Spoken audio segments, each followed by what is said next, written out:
everybody. It's a nice calm start. Ooh, let's start different. Hey, everybody. You know what time it is. It's time for Gab and Doodle. It's a Thursday afternoon in this, what I call the summertime, because I don't have school. So, you know, I don't have to be teaching. So this is my summer, and it goes on for some time. So I'm going to let our guest in here in a second. I want to let everybody know we had one person had to back out, and we have a lovely guest that we've been trying to get on, has been on our list for a long time, that was able to step in and save the day, which is Kayla Stark. I have one of Kayla's books here. Mr. Pack Rat really wants that. Who does, whoop, that's the postcard that comes with the book. When you order it online. And so, really awesome illustrator, who I think runs with a friend crowd that I've had on before, and has the same agency that I do, and will be joining in just a second. But to let everybody know, the person that we were going to have today, originally, we were going to have later in the summer, and so that has been rescheduled. So thank you to Kayla for jumping in at the last minute. Only had a week's notice to jump in and get ready. So here we go. I'm going to let Kayla in, and we'll get started.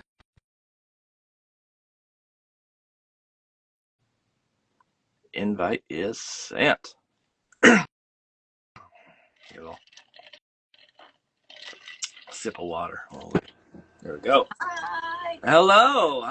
How are you? Good. How are you? I'm doing okay. I'm doing quite well because it's a decent temperature, and life is good. It's the rain has stopped where we are. You're down in Knoxville, right? Nope. No, not Nashville. Close. Nashville. My parents are in Knoxville, and I always mix them up. Oh, really? Yeah. They're actually not in Knoxville. They're in Loudoun County. I don't know if that makes any sense. No. But yeah. Cool. No. Remind me, because I think you run with a crowd down there, like an artist group, right? Run with them. Who is it? Yeah. I'm trying to think. There's been a few people on that I've had, and then are you with hang out with like Lauren Minko and stuff? Yeah. Okay. I was gonna say there's a group of folks that Lauren used to teach at the school that I was at, moved down there, and then there's a group of folks that have been like sort of friends and critiquers and whatnot down in the Nashville area that I've had a few folks on. I can't remember all the names, but I know there's quite a few that are in that area that are sort of interconnected through illustration. We've got a good little illustration group, I think. And when I first came here, I was like, well, I didn't even do illustration really yet when we moved here, but then I wanted to start doing it. I was like, who is here? How do I find the people? And yeah, we all found each other. Well, maybe not all, but a big group of us found each other, and it's been really good. We had a studio together for a while. That's what it was. Mm-hmm. Okay, I was like, there was a name to it, right? Wasn't there? Warren. What was it? The Warren. The Warren. Mm-hmm. Okay, thank you. I was gonna say, some of this is like deep-seated memories that are in the back of my head from years ago. But thank you so much for being on, and thank you for sort of stepping in last minute. I know it was like a week's notice, and you're on board. I know that we've been meaning to have you on for a while. You've been on the list for quite some time. My wife and I don't know if you know, but my wife helps run this, and we've been we have this long list of people that we're trying to get on the thing, and anytime we can fit people in, we're fitting people in. And so we were excited that you could join up. And I know that you run with, I keep saying run with, I don't know why I keep saying that. Yeah, it's a big running club. You are part of Andrea Brown too. Yeah, Andrea Brown, we're cousins, you and I. Yeah, we're not siblings. Siblings would be the same agent, but we're cousins. Yeah. And so close enough. And you're Laura Perkins, is that right? Yeah, I signed with her in October of last year. Oh, really? It's been that recent? I thought you were with her for a while before. Were you with someone before? So I was with right before. Okay. With okay. Anne. Okay. Yeah. Okay, that makes sense. And I assume Laura's wonderful? Yeah, it's been great so far. I was just emailing back and forth with her before this, and it already feels I don't know. It just feels like from the beginning we could be really like candid with each other and be like, I need this or I need this, and what about this? There's not like a I'm worrying, I'm bothering you type of feeling. Or is she out in California? Yes. Okay. Yeah, she's in LA. Okay, I was gonna say a majority of the Andrea Brown folks are out there, and then I think so. my Jen is in New York, but she transplanted from LA, I think, at some point. So, you know Ashlyn Anstey, right? The name sounds familiar. She's also a cousin of ours. Oh, okay. There's the amount of people that I have that we've had on. I mean, you're the 101st guest on here. Oh, I missed it by one. By one, I know. I know. Last week was it. But you're the start of the new century. Okay. You're the first one in the new century. But yeah, the new era. Do you watch Survivor? Not since I was a teenager. I haven't. Okay. They keep talking about the new era in it, okay. and I don't know what it is, but I thought that was a reference. What was I gonna say? We've had people on, and we in the past. Now I do a lot of research ahead of time to make sure I understand sort of who the people are and who their agents are, so we can tag people and whatnot. But at the beginning, there was a lot of people that we just had on, and I didn't do that research. And then I'd ask them who their agent was, and they're all like, Andrea Brown, and a literary agency. I'm like, what? And then all of a sudden it's this list, and I think I probably had on at least 20 to like 25 people from Andrea Brown without even knowing that they were at that same agency. And so it's a good network. Let's put it that way. There's a lot of there's a lot of Andrea Brown, cat agency.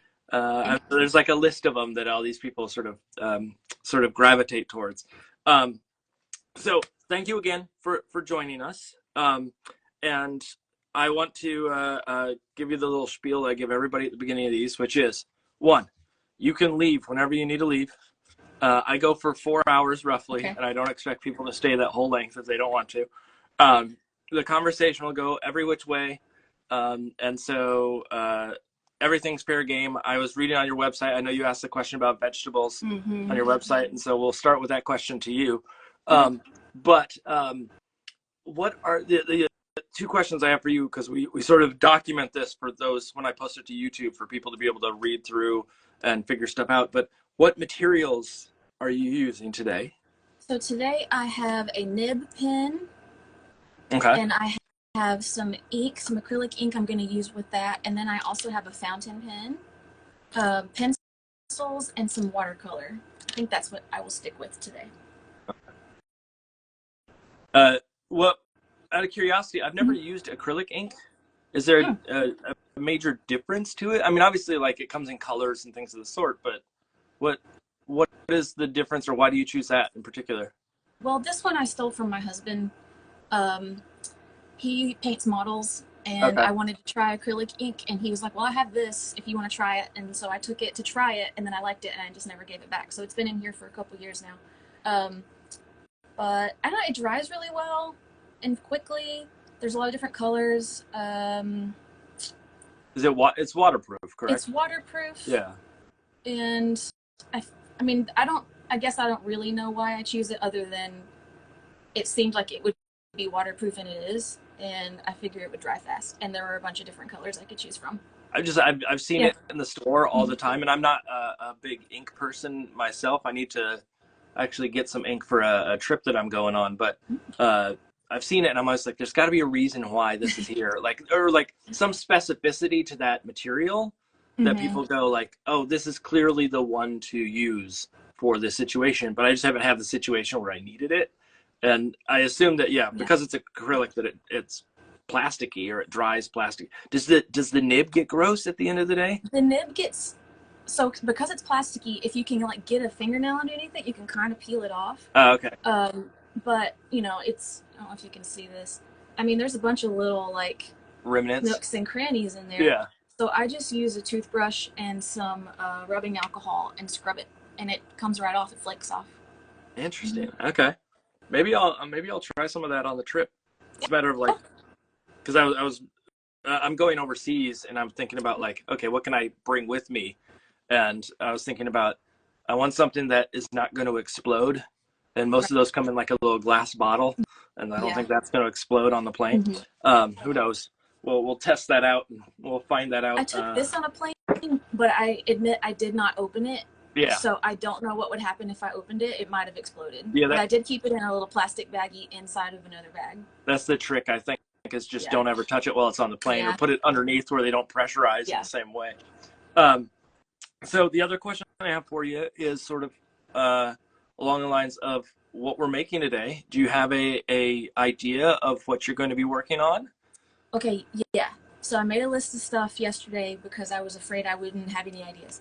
And but over the weekend, I went kind of like randomly. I went to Memphis for 2 days and hung out with you know. Were you trying to put a bid in on Graceland? Is that what is it for sale? You haven't? Oh, it's in the news. No. Yeah. Someone, it was they were trying to auction it, or not auction it off. There was some like foreclosing thing that was going on with Graceland. Whoa, no, I didn't know that. Maybe I should. Sorry. Yeah. Go ahead. Well, I'm sorry. But You went I there met with Beth Spencer from Introvert Drawing Club. Yep. And we just hung out and had coffee and sketched, and then we went to the zoo. I didn't draw there, but she did a little bit. And when we were drawing, I was just kind of like not thinking and just drawing shapes. And then I was turning those shapes into cats. So I thought I might do that again. Okay. And then I was messing around in my sketchbook, and I can show you that in a little bit. And I had the word hedge lion come to mind. And so I wrote that down. What's and an idea. What's hedge line? What is hedge line? Hedge is line. that like the hedges? Yeah. So I was drawing this weird lion, and then I drew I was trying to do the mane really fast, and it looked like leaves. So I was like, oh, what if there was like a lion made out of hedges? Or is that like a statue with a hedge around it? Maybe you could make your own if like you a had the yard. topiary garden or something of the sort. Yeah. So my question, I guess, to myself was like, is this a living thing or is this like a decorative thing? And then I wanted to draw it in all seasons, so I might mess around with that. And then I wrote little kid, big fish. Okay. And I wrote bird people with cloaks, and that's what I have. I like the notes that you have are just these like snippets that I'm sure make like in your brain, you're like, oh, I got this vision for this thing. And to me, I'm like, okay, well, it was bird people with cloaks. Yeah. No, bird. Like, I have no idea what that means of any sort, but I imagine that you have a vision for it. I have lots of little notes like that I email myself. Like, I'll be driving down the road and have an idea for something, and then I'll say it into my phone, like, email me this, and it'll be like 3 words. And I remember there was one that was like bubblegum jump rope, and I don't know what it meant. I still don't know what it meant, but it was a note of some sort that's like, hey, remember this thing. No clue what it meant, and it was in my email for a long time, and I finally got rid of it. But it's that immediately when you said that come to mind, like stretchy. Yeah. And I was like, are they holding it with their hands or with their mouths and doing this? Ugh, no. No, I don't like the idea of sharing bubblegum with someone. You want to hear a gross story? Yes. It's not that gross. When I was in middle school, we had a did you have home ec class? Mm-mm. So we had home ec class that was like, sewing and cooking. And the cooking portion of it, the teacher had this jar that if you were caught chewing bubble gum in class, you had to take the gum out and put it in the jar. Here's where she got everybody, and no one chewed gum. The rule was you had to throw yours in there and take a piece out and chew the piece that was in the jar. No, that's a lie. And so no, she had the jar. It was, I don't think anybody ever did it because no one chewed gum after she said that. Yeah. That idea of like leave a piece, take a piece was so disgusting to everybody that no one ever chewed gum in her class from then on. It was a smart move, honestly. Like, that'll get a kid real quick. Yeah, and it also will imprint upon your memories forever. Yes. Oh, yes. Oh, no, that is stashed in the back of this brain for a long time. And I will like the psychology behind that was great. But I'm sure she would, if she were to actually do that now, there'd be all sorts of legal issues that would go along with it. But that was back in the day. On the news. Yeah, seriously. So why don't we set up our cameras and we can just start to talk and chat. What I'm going to do is I'm going to pose a question while you set up your camera. All right. It's a question that you always, or that you stated that you always ask, which is, what is your favorite vegetable? Yes. But I also need to know why. And has it changed over the years? Has my favorite changed? Yeah. Like I think of my favorite vegetable now is maybe not the favorite vegetable that I had when I was younger, or, you know, just generationally, not year-wise has changed dramatically for me. So why is the question? Was that the first part? Yeah. Well, what is the vegetable first of all? Okay. You know, I think mine might be changing right now. Because I would say like peas. I like green peas. Okay. But my favorite vegetable right now, you know, I feel like a carrot does a lot. Does a lot? I feel like it does. Like you could. It's got a lot of work to do. You could eat it raw. You could pickle it. You can cook it. It can be in soup. So I have, you know, maybe. Oh no, actually, don't listen to me. Not carrot. Cabbage. Really? I love cabbage. The humble cabbage. Do you know that you just char it and it's delicious? I guess I've the only time that I've really ever had cabbage, now that I think about it, is with like I don't like coleslaw, particularly, but sometimes in stir fry or things of the sort, there'll be some like cabbagey like stuff, or in some like spring rolls. Every once in a while, you'll get a little bit of cabbagey stuff in there, but that's not when I gravitate towards. Why? What's special about cabbage? Like, what is the thing that's? I know this is a weird question to start off the. Oh no, the thing, not weird. You can. Well, it's like it's cheap. Okay. You know, like peasant food is always the best food, and I feel like I'm a peasant. And then it's crunchy. It can be pickly. You can make sauerkraut. You could make coleslaw, but not you. You wouldn't want that. You could have kimchi. I mean, it's just in everything like, that is good. Versatile. Yeah, that's the word. Is garlic a vegetable? Yeah, sure. I guess it is. It's a root. So yeah. All right, I'm putting garlic at the top. Garlic's great. Because garlic is a go-to. So okay. I had to get that question out of the way. So let me ask some like we start off generally talking about art, and then it seriously transitions to all sorts of randomness. But tell me a little bit about the art journey. Like you said that you didn't know that you were going to be an illustrator when you first, or that you had the intention to be an illustrator when you moved to the Nashville area. Unless I'm hearing that wrong, but tell me about that. Like what made you want to go the direction of being an artist? Okay, so I always, you know, probably like most people that are artists, like I always drew as a kid and would like, you know, my favorite things to do was like crafty type activities. And going into college, I didn't actually know that Illustrator was a thing. I don't even know if I mean, I knew the word, but I don't think I knew that it was a job or like what that meant. And I'm also from a really rural place that I had at school. They didn't, I mean, they didn't know. They wouldn't know how to direct me, and I wouldn't even know the questions to ask. So I just went to state school, graphic design, which already felt like, oh, I'm doing art. This is fun. And when I was doing graphic design, it was fun. I liked it all right. I realized that the most fun I had for those projects was when I was like illustrating my own assets to use and not actually putting it together in a design. But I ended up graduating anyway with a degree in design, and I worked in a couple different places doing like layout for print, layout for web, and I didn't like being in an office. I didn't really like being on the computer all the time. And I thought, well, I always have liked to draw. Is that anything? Can that be anything? Yeah. And started looking more like on Instagram and following more people that were illustrators and called themselves illustrators and seeing what their life was like. And then made some friends with some of those people and realized, hey, like I can do this.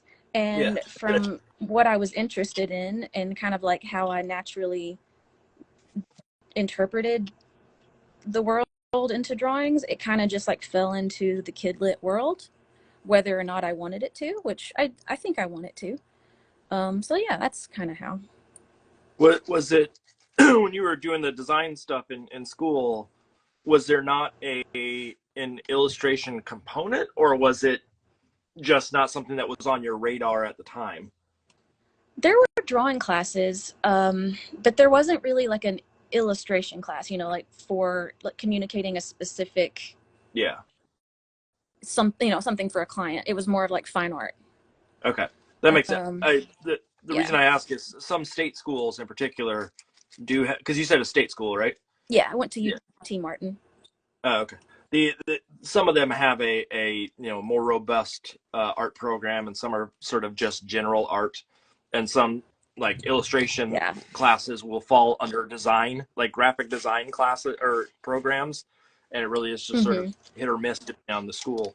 And so with the asset stuff that you were building, you said you were doing sort of drawing or illustration for that. Was that primarily like an Illustrator, or was that?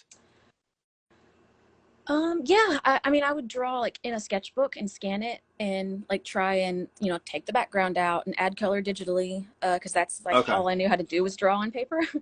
But then I slowly tried, like to learn digital techniques and tried to learn how to do vector illustration in Illustrator, which is fun.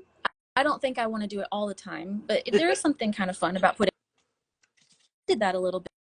Mostly it was just like, I'm going to draw something and then scan it and use it that way, or make something really simple in Illustrator. Is there any of those skills that sort of have transition? I mean, obviously, like design as an idea and a process is very related in a way to illustration in the way that sort of, you have a client and things of that sort. But are there skills that you think that translated really well when coming into the kidlit world? In particular? Definitely. Well, type for sure. Okay. And like kind of just like understanding the principles of design, because I know you get a book designer when you work on a book usually. But knowing ahead of time when you're sketching out compositions, kind of like where the type could go and like how you want certain type to be treated if it needs to have different emphasis ahead of time. I mean, whenever you're planning everything, I think that's really important. So just like having an eye from the classes that I took in design to know like how hierarchically, is that a word? How to like arrange things. And then I guess yes. In answer to your question, yes. Do you get a lot of opportunity to actually do type in the books that you've worked on? I mean, I've done some like hand lettering and things here or there, but some design or some publishers in particular are just sort of they want things sort of type that they can easily swap out and translate and things of the sort. And so it can be sort of dependent on the clientele, but have you had the chance to do any major design work in the books? I've been able to make suggestions. They weren't always taken. But I did do a book with a couple of family members who decided to open up an independent publisher in Seattle, and they did not have a designer, so I was like, well, I guess I'll do it, and I think it looks really good, if I do say so myself. So I did design the whole everything. Let me grab it. It's actually not on my website because it's so different from what I normally do. It just felt weird to have it there. Let me grab it. Gotcha.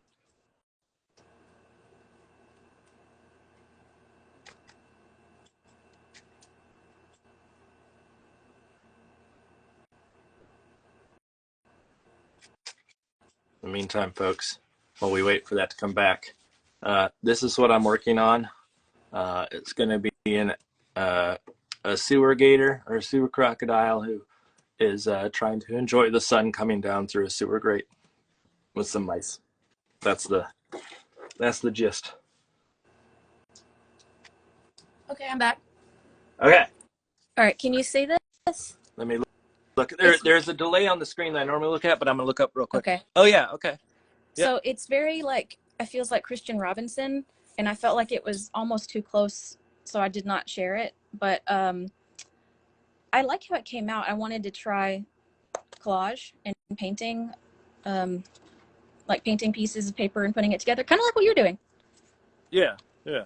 I like And I won't even say that it's super Christian Robinson in the sense of like, I mean, I understand that it's same materials, but I wouldn't hesitate to put that up on your site of any sort. okay, well, but I designed the whole thing. So here's the cover. It's kind of hard to see it all at once, but then you've got the case underneath. There's a little acorn. So flaps, and I drew Justin, who wrote it, the author, and myself.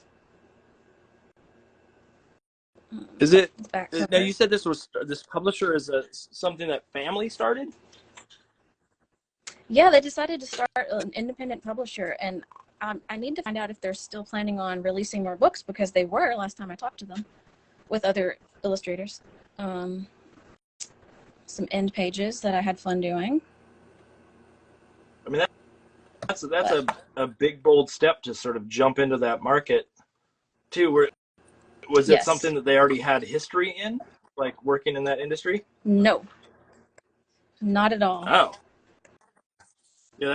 I think that's one of. Oh, go ahead. I think it's one of those moments where you're like, well, I'm just going to try, and you don't really know a lot, so you just do it. I mean, the quality of the book too, like even the print quality and the whatnot feels very like I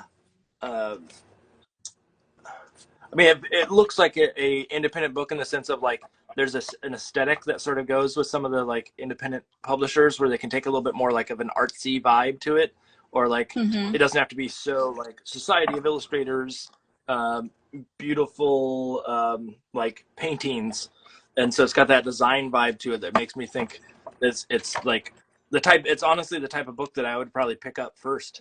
Thanks. In a bookstore because of the aesthetic and the approach to the book. Now, how much did you do any of the like printing process, or was that taken care of by them? I spoke a lot with the printer, and I chose. I mean, I chose I chose the paper, I chose the size. So yeah. And then this page I was proud of because I used some transparency paper to make it look like they were behind glass in this elevator. Yeah. I don't know if you can. Yeah, I can see. Yeah, I can see it there. I mean, oh, go ahead. Go ahead. It won an award. It was some sort of like independent. I wish I could remember. There was a picture of Ben Franklin on the little award seal, but it was like an independent publisher's cover design award, and it won. So that was cool. That's the one time I've won a like a design thing was one where I got to really design the cover. That same thing where it's like the freedom allowed me to do something that I was like very excited about, and then it won an award, and I was like, cool, I'm excited. And then since then I have not had that same opportunity, just because of the publishers that I've worked with and whatnot. The marketing teams got more involved, let's put it that way. Yeah. And I want to go back and like every time I put in sketches for covers and for design stuff, they tend to get not necessarily nixed, but the editing process changes them so dramatically that they're very different in the end. And I have a feeling if I could have my hands on it fully like that, that it would be a lot more fun. I assume that project was fun because you had so much say from the get-go. Yeah, it was fun. It was a lot, and I feel like I learned a lot. Just they did too, because they didn't really know what that process was like, so I was kind of walking them through that. But and then I learned a lot by teaching. So yeah, it was fun. It was hard, but it was fun. Was it a longer time frame for you since it was? I'm sorry, you agree about what? I was gonna say I agree about covers, and being able to have your hands on them more, usually they turn out nicer. It's just like having oversight and making sure that it feels like it's consistent with the story. And for me, it's always like, I don't want to give away too much on the cover. I don't know if you get the same thing, but like, I always want to like make something that's more of a mystery on the cover. And a lot of times I get, well, let's tell the story on the cover. And I see. Where they're like, how will they know what it's about? Yeah. And and I understand the sentiment of like, some people need that. They need the idea of the cover needs to be clear and recognizable to an audience. But I also think that I'm the person who would buy the book that's more mysterious, or a little bit more abstract in its approach on the cover. And so it's a question of like, am I designing a cover for me, or am I designing a cover for the clientele of, you know, the bookstore or whatnot? And that always becomes a bit of a challenge. Tell me a little bit about sort of just the jump into the kidlit, you know, finding that the folks that you did that were sort of already working as illustrators, and was there a hefty lift on your part? Was it something that just like, because you already like to draw and you already like to do these things, that just was a natural sort of, well, I already do this and I'm just putting a title to your name at that point of illustrator? Or was it, you know, a big learning curve? Let me think about that. I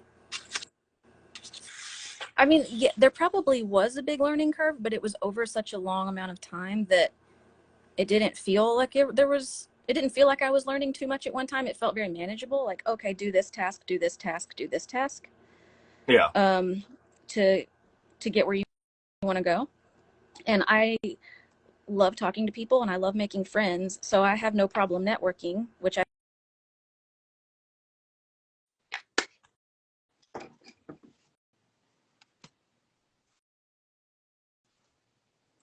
Are you there?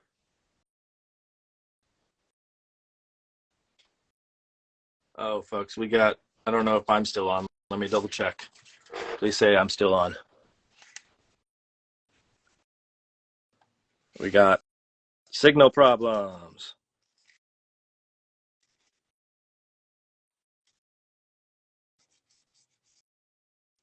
All right. Kayla, can you hear me okay?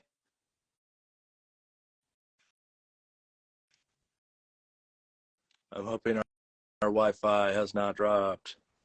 I seem to be coming through clear. People in the comments. Okay. So I'm still on, but Kayla is not on. Okay, Kayla can hear me. Interesting. Okay, Kayla, do me a favor and pop out for 1 second, and I'll invite you back in. I have a feeling that's just a. Oh, there you go. You're back. Can you hear me? Okay. you hear me? I can hear you. Yes. There's we keep cutting out periodically. I'm not sure what's causing it. I don't know if it's on my end or if it's on both our ends or whatnot. What I might suggest, it looks like my feed is going rough too. Here's what I'm going to suggest. Can you hear me, Kayla, at all? Yes. Okay. Here's what I'm going to suggest. Because my end, I'm looking at my screen. Sorry, sometimes this happens. It's my screen looks like it's blurry, which means the feed that I have coming in, which means that it may be coming from my router. Although now it went nice and clean. Okay. Here's what I'm going to do. Can everybody out there hear us? I'm just going to watch the comments real quick. Can you hear everybody me? See us? Yes, I can hear you fine. At this point. I'm watching to see if anybody reports in that things are the audio is coming through okay. And assuming that it is, then we're good. Okay, I see a yes. Okay. It may have just been a fluke. If something does happen, just to let you know, what I will do is, because it sometimes this happens, I will log out and then log back in relatively quickly. I do have to post it to Instagram to save it, so it can take just a minute or two, but okay. just in case that happens again. Okay, sorry. Shoot, what were we talking about before it cut out? I was telling you about me getting into illustration. Oh yeah. And okay. Here, and I don't know if this came through, but I'll say it again just because I think it's so important. But so apologies if you're hearing this for a second time. Yeah. I love to meet new people and I love making friends. And I think, so I didn't really have a problem with like networking, and I don't, but I think that's probably the most important thing you can do to get started in publishing. Now, how do you, when you say networking, I want to, for those listening, I want to make sure they understand sort of like what that entails, because that could be just like, hey, you see someone out on the street, but I assume that's also, it's more than that potentially. Yeah. So what does networking mean to you? Networking means to me, like, and also I don't feel like I do it in a sleazy, like, what can you do for me way. To me, it's building a community. And then when you're a part of that community, opportunities come up for you, and then opportunities come up that you can give to other people. And then you have support from those people, and then you can give support to those people.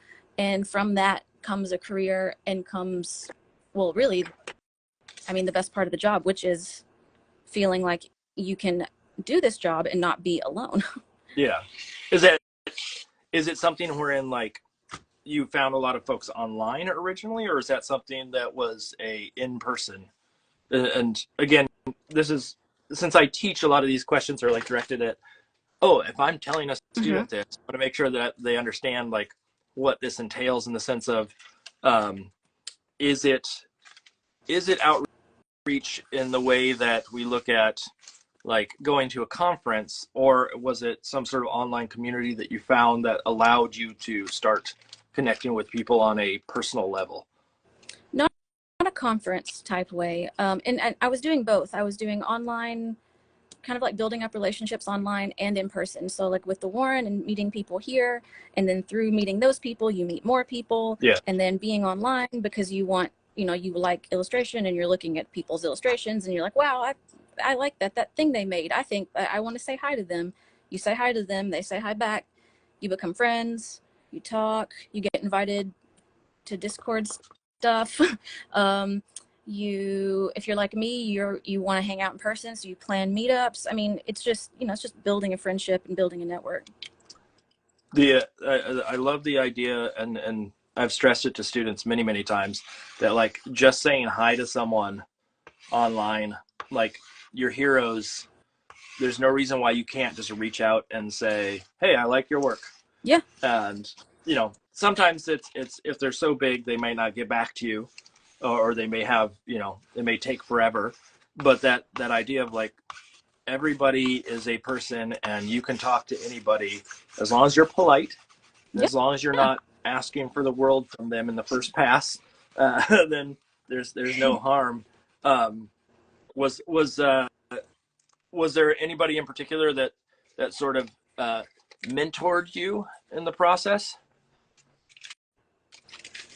No one specific, but having the group that we had at the Warren was great because we could gripe about stuff together. We could say, I've worked with this person, this is probably what it's going to be like, or I'm going to query this agency, can I mention your name, stuff like that. Gotcha. And there was something else I was going to say. And like reaching out to publishers too. I mean, within the publishers, there are publicists, and they are usually the ones running the social media channels. And so what year was it? Maybe 2018. I went to Toronto, and I reached out to Tundra to see if I could just come say hi while I was there. And so Sylvia, who runs, I don't know if she still does, but at that time she ran the Instagram. She was like, oh yeah, come say hi. And so I got to meet all of those guys, and that was fun. And I still say hi and like keep up with them. And Meg Hunt, I think this was 2017. She lived in Portland at the time, and I was going to be there. So I asked if she'd want to meet up. So we met up for coffee, and then I got to see her studio, and we became friends. Again, this all speaks to the like nicety element. I know that's not probably the right word here, but the nice element of the kidlit world and how like giving most people are. Now I'm assuming there's some folks out there that are like, you know, maybe not the most giving in any industry, but I feel like kidlit is such a like inclusive sort of setup that the being able to ask and just say, hey, can I come visit? I've never actually done that. I know people that have, where it's just like, hey, I'm going to be in town. Can I check in with you? And most of the time people are A-okay with it and don't have an issue whatsoever. And it's a matter of like, you just have to be polite and ask. And if you don't ask, you never know, right? That's the sentiment. So tell me a little bit about jumping into the kidlit world and sort of what that was like. You know, was it a book offer first and then kidlit, or was it knowing kidlit and searching for a book offer? It was starting the studio and building up my portfolio around those people and getting an agent. Well, actually, let me back up. Before that, I was building up my portfolio and I drew, this is so old, so be kind. But I drew this. Yeah. Just boo! Put it, boo! I actually want to redo this. I was thinking about it the other day. I want to redo some old work. Yeah. But I drew this and I thought it was funny because it was like, oh, the squirrel's in college, and it was taking Nutrition 101. Why did I draw a squirrel in college? Oh, because I learned that in captivity they could live to be like 20 something, and I was like, wow, they could potentially graduate college. And then I drew this, and I put it online somewhere, and I think it was like Women Who Draw when that was still active. And the author of Pack Rat, Marcus Ewart, saw it, and I think he already kind of like had the deal with the publisher going for that manuscript and mentioned my name. And so they contacted me to illustrate that book. And at first I thought it was a scam because I was like, who is this? What is this? And then I found out it wasn't, and signed on to illustrate that book. And while I was doing that book, I felt like, okay, well, this puts some legitimacy behind me because I am doing work for a publisher, you know, a smaller one, but I mean, it's a publisher that's known and puts books out. And maybe it's a good time to start querying agents now. It's because I have a project. I can say I'm doing this, like I got this. So like, do you want to work with me? So I did that and then signed with my first agency that I was with. So let me ask you a question, because I think this is I've had a couple of instances that probably are very similar, and I know a few folks that are in the same boat. The idea of it looked like a scam at first to you, or it seemed like a scam. What made you think that? And the reason I ask is, like, sometimes they're not, but sometimes they are. And I'm wondering, was there like some phrasing, or what was it that sparked that question in your head? Well, I had never had an offer before, so I didn't really know what they looked like. And it was such a, I'm also using my nib pen now. I switched over. It was such a short email. I don't remember what it said, but it was something like, are you interested in illustrating this book? Blah, blah, blah. And I was like, what? Like, I feel like I need more information than this. Is this a scam? And then I was just, and there wasn't, I don't think there was an email signature. I think it just had like person's name at the end. Interesting. Okay. So, yeah. So I was like, is this real? And I did email them back, and I don't remember what my clarifying questions were, but I did ask some clarifying questions and ended up finding out through chatting with them that yes, this was indeed a real thing. It sounds a little bit similar. I had a person I work with had a job offer that came in from a like big client, but the way that it was written was sort of sporadic. And again, sort of like, here's all this info, but no like details about how much it paid or when it was due. Right. things of the sort. And it was like these little, flags in your brain go off saying, hey, this is suspicious. And then it turns out, of course, it was just like, it's the character of the art director or the person hiring came through in their email too heavily, and it didn't look, fully professional right off the bat. And like, so be it. It's the job worked out for them, but it's interesting to me to hear some of these, like, what are the red flags? Like I had a couple of things, like when I did Domestica, I did a couple of them, and their initial email I thought was a scam. And I asked other people one with them too. I know what you mean. Oh, go ahead. I said I did one with them too. I know exactly what you mean.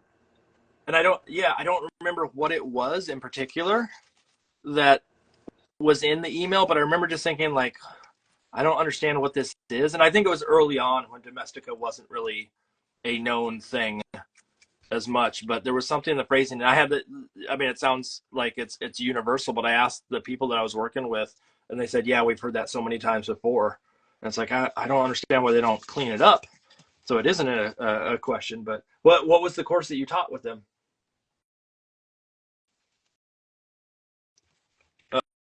Oh.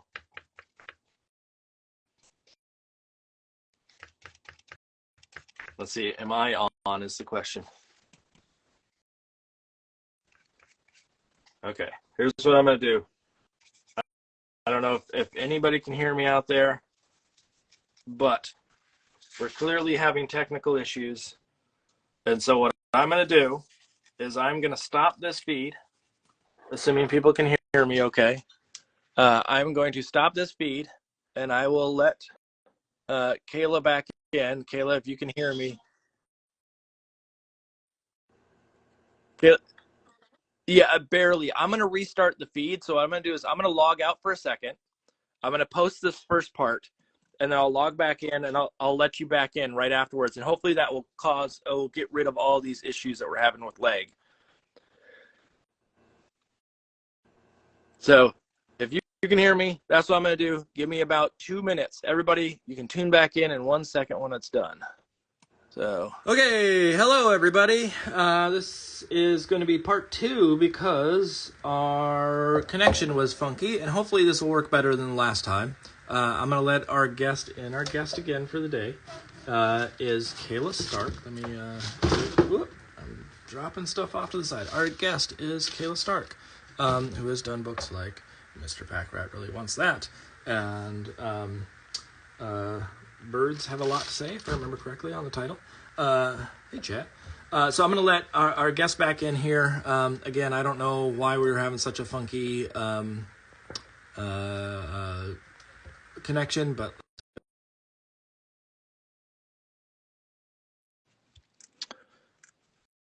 All right. Let's see. Hey, chat. At some point, I want to touch base with you and chat. It's been a long time.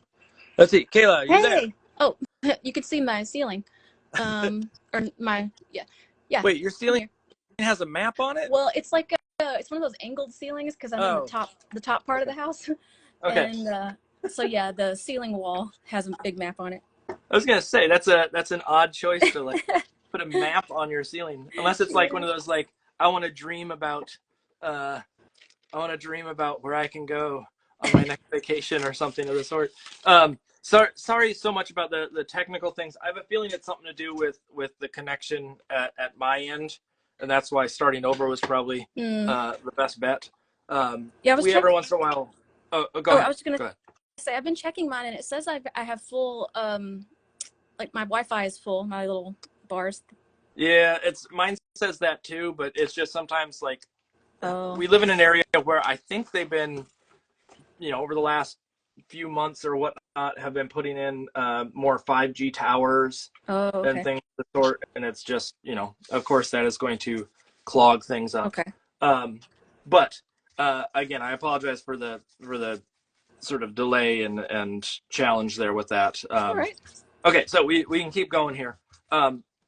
So you jump into this kidlit world, and I asked this question to a lot of people, and I the reason why I asked this in particular is there's a lot of people that tune in who are really interested in, what do I want to say, like jumping into the kidlit world, but don't really know where to start. And one of the things that I think is a good question, or a good sort of like break into that, is what were the things that surprised you? What are the things that you wish you kind of, or you didn't realize when starting in this industry and wish that you knew now? And are there sort of tips or tricks to solve those for the people that are concerned about it? So like for me, trying to manage how to, or as an example, let's put it this way. As an example, for me, one of the things that I have had to learn over time is how to manage a project that is long-term so that my interest level stays up. If that makes any sense, like working on a book where it, uh-oh, I don't like the look of that. All of a sudden I just saw a little swirly thing. Come on, internet. Can you hear Don't me? do this again. Yeah. I don't know what's going on with this internet here. Why we're having so many problems.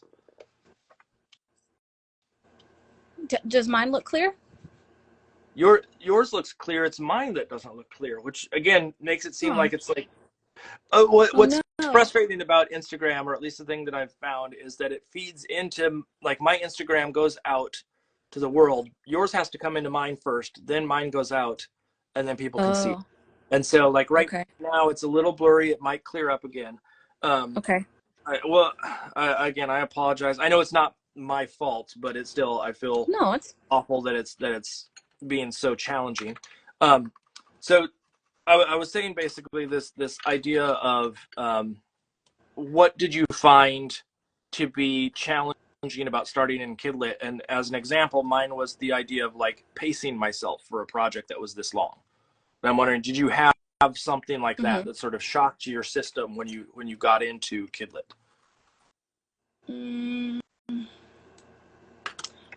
I mean, that is a big thing about it, being excited about the project for the duration of the project, especially when my favorite part is the beginning, like when I'm researching and kind of figuring out the look of everything. Then when I have to do it, I'm like, wish somebody else was doing this and I could just move on to the next thing.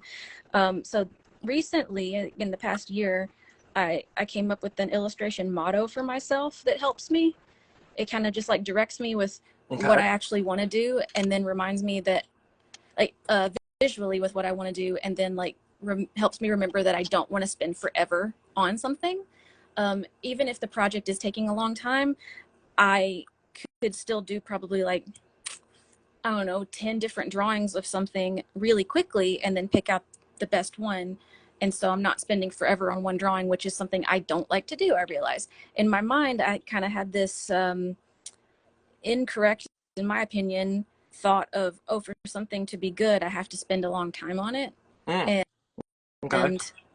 then, but I don't like spending a long time on things. So just, I don't know why it took me so long to realize, wow, I don't have to. I can just do it a lot of different times if I want and pick out the best thing. So my motto is fast, funny, fun. Because like I want to be having fun, or I might as well just like get a different job because this doesn't pay that well. And I want it to be fast because like I don't want to spend forever on something because I don't want to be bored, and also so I can do more projects. And funny because, well, if it makes me laugh, that's kind of what I'm interested in. Is there like I like the motto, and I might have to steal that for myself at some point here. I definitely like, yes, if it's not fun, I'm not sure why I would want to participate. Or like and obviously it's work at some points. Like there's no fun thing that isn't at least challenging in some way. But I do like that motto in particular. Is there a part that you find of the job itself that you find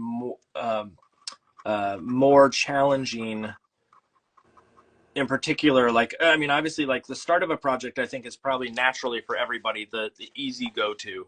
because that's the idea phase. And like, who doesn't love to just come up with ideas? But then you get into production, and production is sometimes challenging. But what's the thing that like gets your goat every time you work on a project?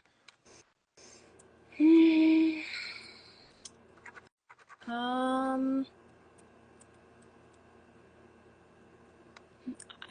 gonna have to think about it because all my projects.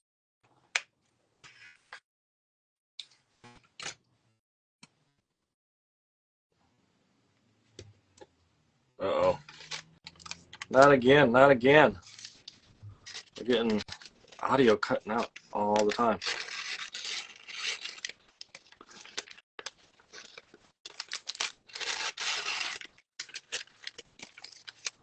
All right.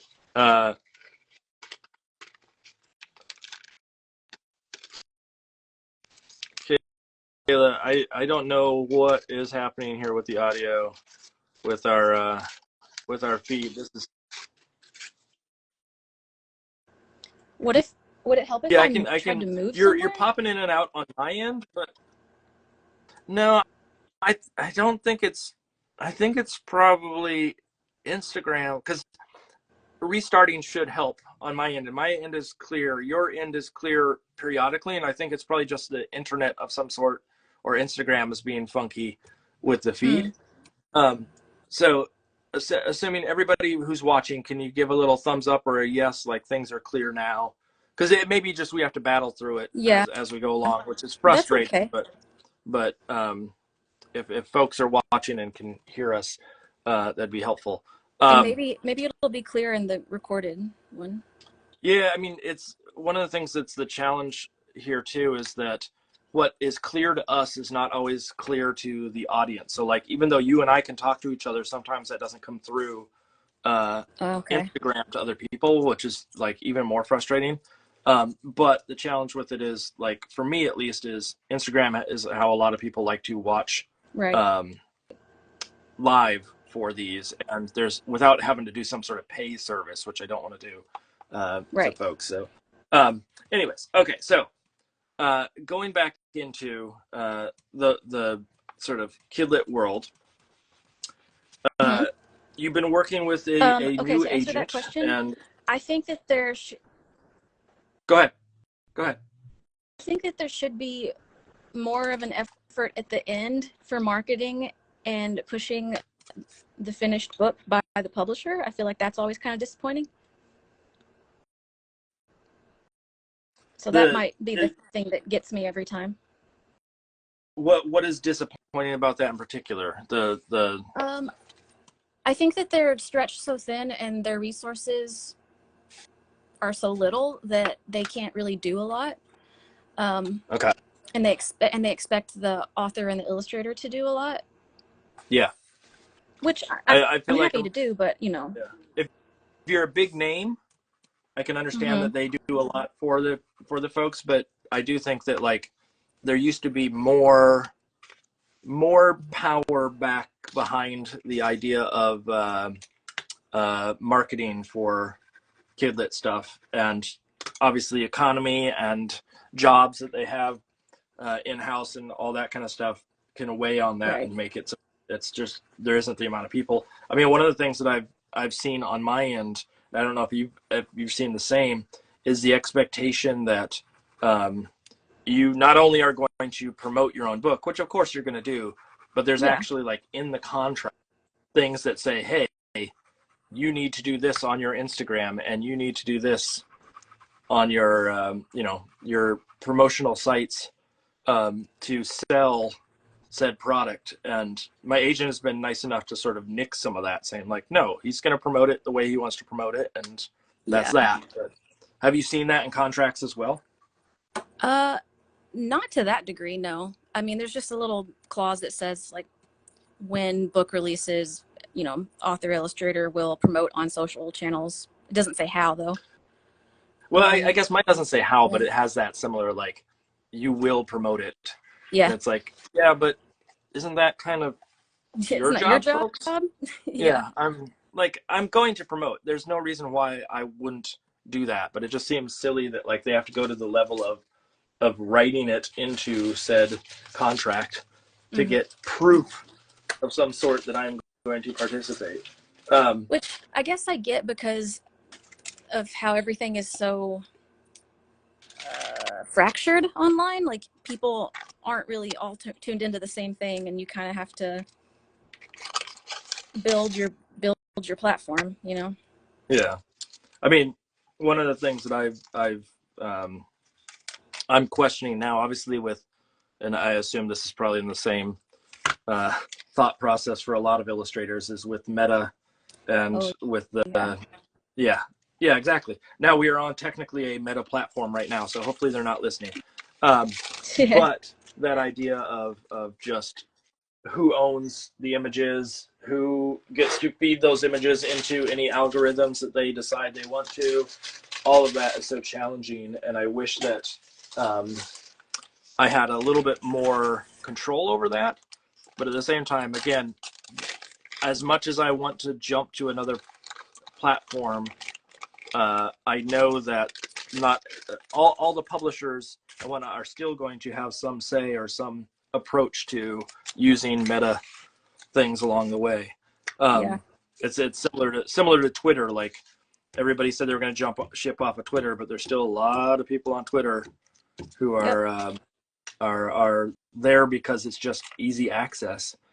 How much time do you spend, speaking of sort of social media, how much time do you spend doing social media work for yourself? It depends on what I have going on, but so I did this series and I'm working on a new series right now called Purposeful Practice, and I was on it a lot when I was sharing that. And the thing about it was, is I did it a year before I shared it. So I had everything ready, and then I just kind of like came up with a schedule to release it, but not too quickly. So I had enough to glide on. But I'm going to be starting another one. Well, I've already started it, so I have to consider like what's the best way to roll that out. And because I don't have any like books I'm working on right now, so I need something to share and to do and to keep myself keep that momentum going. I definitely like the idea of like prepping stuff ahead of time as much as possible, so you're not having to do it on the fly, because I feel like having to do stuff on the fly is always the most aggravating thing when it comes to social media. Of just like, it takes a long time, honestly, to put together a post that's going to be effective.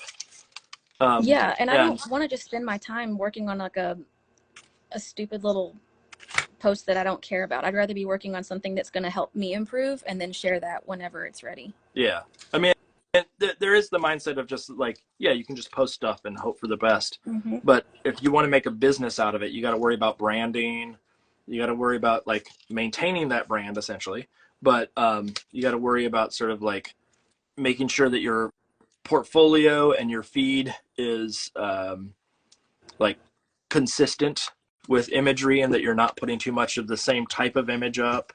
And like there's all these things that go into it besides just the like social media aspect of it, that I know is a challenge for me to want to do on a regular basis, because I just want to make art, or I want to I want to live in a world where that is not something that I have to think about all the time. But there's a reality to it that it's part of the equation. Now, is that, with your experience on social media and art making and whatnot, have you found that social media has been helpful? Because there's some people who say like, oh, I don't need it. I'm gonna go the non-traditional route at this point, which is like sort of not using social media. But have you found it to be beneficial for you? Definitely. I don't know how beneficial it has been for me in getting work, but it has been beneficial for me in like building that community I talked about and how necessary that is. And that has helped me get work and helped me not feel alone and helped me improve. Yeah, that makes total sense, especially with like, and I don't know how much of this is accurate or me sort of projecting, but I would imagine that you know, Memphis does have a art scene, but it's not like the New York art scene. And having access to Nashville? people around the world. I keep saying Knoxville. I'm so sorry. my parents are probably just smiling, very proud that I keep mentioning their town at this point. But yes, Nashville, I imagine, like, it has a bustling art scene, specifically a music scene. I know huge there, but I imagine it has a lovely art scene. But I also can assume that the art scene there is very different than what you would get in New York City or where the publishers are.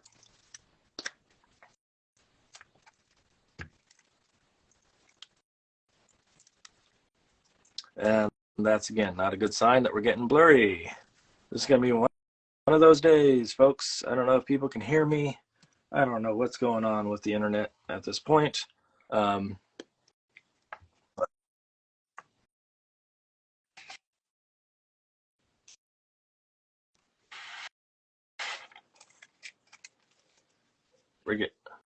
We are breaking up. Yeah. Can you hear me? Okay.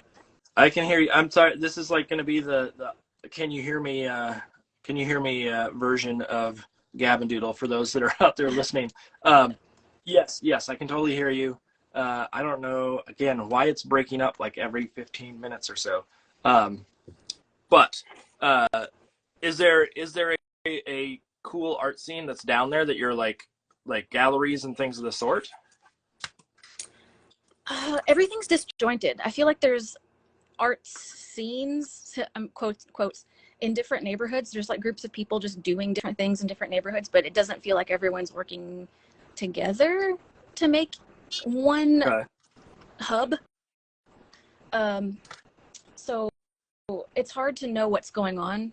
And I feel like anything that I'm interested in, I know about it because I'm friends with the people that are doing it. I'm not sure that I'm interested in the stuff that is getting like the most promotional.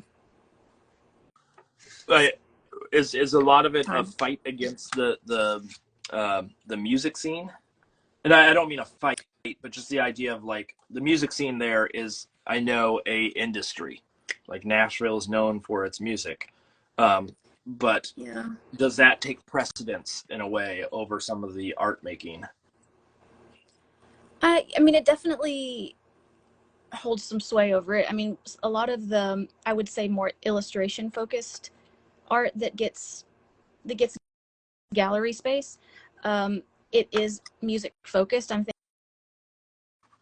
and more of like the presses, like they do a lot of posters for shows. So that's as far as work as I'm interested in seeing, like that's kind of like what's there. And I would like to see more work, more narrative work. Just my own personal preference. There's not a lot for me that I'm excited about. We actually have a couple of alums, I think, that work down at Hatch. Oh, yeah? There's not that many. There's not that many print shops around like that anymore, and Hatch is one of those. Yeah, Hatch is cool. Go-tos. Yeah, there's a couple of them that were down there in Tennessee, in particular, that I think a couple of them have gone under, but Hatch is the one that has stayed around and has become a sort of a national, not brand, but a known entity within that market. So tell me a little bit about sort of one of the other big questions that I get all the time on here, or people are wondering about, is this dreaded word, and it's gonna sting a little when I say it. Style. I knew that's what it was gonna be. Yeah. But and I've started to use the word. I use the word style in conversations just because that's people understand that word. But I've started to use the word voice more often because I think it's a better representation of what we're talking about. But tell me a little bit about sort of like how you came to be the or how did you find your voice? I haven't. I don't know. I mean, I don't think I have. I think that it's going to happen. It's going to come out no matter what I do, just on its own. Let me answer your question with another question.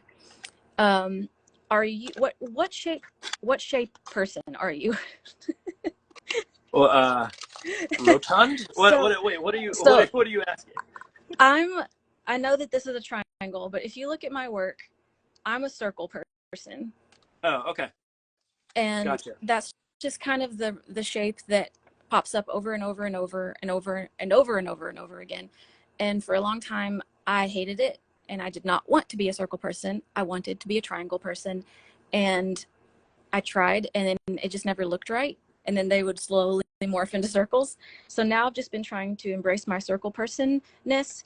And so I think that that's, I don't know, I think that's a good starting point. Like, what shapes does your hand Gotcha. and brain work together to make? I have that answer all ready for you. I ask my students the same question of, like, what everybody gets that, like, what's your favorite color when they're little? Yeah. Mm-hmm. And you know, it's a question that you get asked so much that you know that, but then when someone asks you the question of what's your favorite shape, you have to go, wait a second, what do you mean favorite shape, or what's your favorite line? I ask them, what's your favorite angle, and all these things that are like these super specific sort of, can you nail this thing down? And I have found that in my own work, like I definitely want a tapered line. I don't like a line to be consistent, and I want I want a line that has a little bit of a rough edge. Like I don't want a sharp edge. So even if it is tapered, like I don't like an Illustrator line. Basically, that's the way I can put it. But for shape, I am distinctly an oval that is irregular, that leans to the right. Oh, you got to lean. I guess I do too. An oval that is, so like, what was it? An oval that is what? That leans to the right? That leans to the right. That's irregular. So if I draw, if you can see my stage here, rather than just a perfect oval, I like something that's a little irregular. So like it's not a nice clean oval. And yeah, it looks like a potato. And that always leans to the right. And so I end up putting those curves in. So even like what I'm working on here, I like these big like curves. And so when I draw characters, things like bears are really easy or fun to draw. Things like elephants, things that essentially have that big sort of like bulbous shape. Like I don't like a skinny character anymore. I used to when I was younger, but I don't anymore. And so that, to me, that's where that comes from, is just, I like that sort of, that shape, if that makes any sense. Makes sense to me. So yeah, that to me is like, those are the things that define a voice in artwork, more so than just like, oh, I like to use this brush or whatnot. And so I like, shape is going to be something that is inherently tied into whatever you do. Even if you are doing something in a different medium, more than likely you're going to find those same shapes showing up. Now you said you have a lean, or like you have a lean. What is the lean that you're seeing? I think mine also leans to the right, because whenever if I flip something, if I'm working on it in Procreate, or if I'm just like, if I've scanned something and I can flip it, I realize, wow, this thing is just leaning. But whenever I flip it back to how I'm used to looking at it, I don't notice it. Yeah. So I think before it's flipped, it's leaning to the right a lot. Not only that, but also for me, one of the things that comes out of it is, because of working in Kidlit, always thinking about the page turn. It's everything always gravitates towards that right edge, because you're trying to get someone to like continue the story to the right. Now, does that mean that is the sole answer in like how you need to design a shape? No, but that is inherently bred into my thinking about shape design. Yeah. Well, I mean, maybe it's inbred, who knows? Yeah. But that there's things that I gravitate towards just because I've been doing it for so long that it just feels natural to me now. The other one that I have that I wonder if this is an answer that you would have as well, is when I draw characters, they always, if not, near always, are facing to the right edge of the page for the same reason. Like I don't like a character that faces to the left. I think I draw a lot of mine facing to the left. Whoa. Yeah. Crazy. No, it's again, I think it's a storytelling thing, but I also, I've learned over the years, like, that facing one direction means one thing or another, like the or can imply one thing, and facing to the left is always sort of like a confrontation with your reader because they're going to the right. And so if you want something that's threatening, you have it stop their view. And so that's why you put that like figure on the right as stopping their view, or is not necessarily confrontational, but is like makes them question their forward progression in some way or another. And so whenever I'm sketching for a book, I think you're right. I think I do tend to have them facing to the right. Yeah, and it's again, it's just one of those things, like I don't naturally go, oh, you know what, I got to make this one face to the right. It just happens to show up so often in the work because I've been doing it for so long. Is there, going back to that word style, are there other things that you've noticed in your work that you're like, oh, this is your calling card, or beyond shape?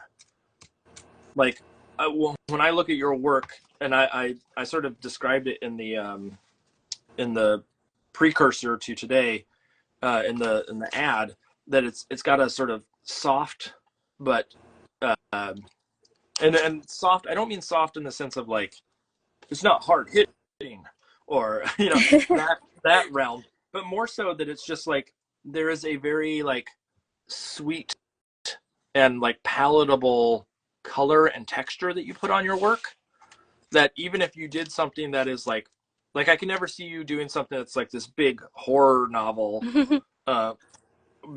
not that you couldn't do it, but more so that like it would still maintain some element of like softness because of the textures that you like and the colors that you like and the approach that you have. Are there things that you look at and you're like, oh, this is the like your calling card, or the thing that people would go, this is Kayla's work over anybody else's?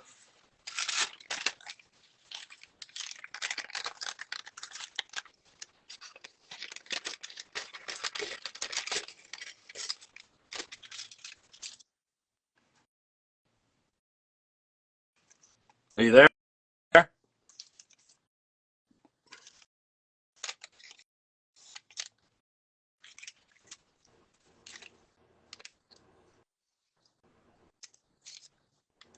Can you hear me? Yes, I can hear you now. There's a delay. Even when you're talking, it comes through with a delay on my end, so it's like 15 seconds later when it goes through this stage. It goes about 15 seconds behind. So okay, go ahead. I can hear you. You're clear now on my end. I think another thing is I like a bunch of, I'm kind of doing it right now, I like a bunch of little lines that indicate, like little lines that by themselves aren't much, but they're indicating a texture. I like to add, this is kind of weird, but a lot of times my characters are waving at the viewer. And I didn't realize that. Like they have their hand up sort of mid-air? Yeah, maybe not at the viewer, but like they're waving at something. They're like, and maybe it's an indicator of I'm friendly. Yeah. Well, you said you're a very social person in the sense that like you like to talk to people and whatnot, and maybe that's that's actually you sort of coming through in it. Maybe. You described my work in the post as honest and sweet, and that's very nice. And part of me wanted to be like, no, I want to be a salty liar. But I get it. Like I want my work to be serious sometimes, and then I look back at it, I'm like, no, it's not. It's why do I want to do that? Because inherently the joke is the thing that I love. And I think that we could all probably like break our tradition, but the thing that seemed honest or sweet to me was like, again, the textures, not necessarily like the concept or the idea, but the textures are very sort of like real and not forced in some way, or like the sweetness okay. came from some of the color choices or things of the sort. I see. Give me your gift says, can confirm Kayla does like to talk to people. I don't know if you know. Hi, I mean, you Darian. must. Yeah. There's Yeah. I just realized I Um, haven't been paying attention to the questions here and all the folks tuning in. oh, me Um, either. yeah, it's okay. It's been our internet connection has been so funky that I have a feeling they're missing, or we're missing quite a bit already. Oh. So tell me a little bit again about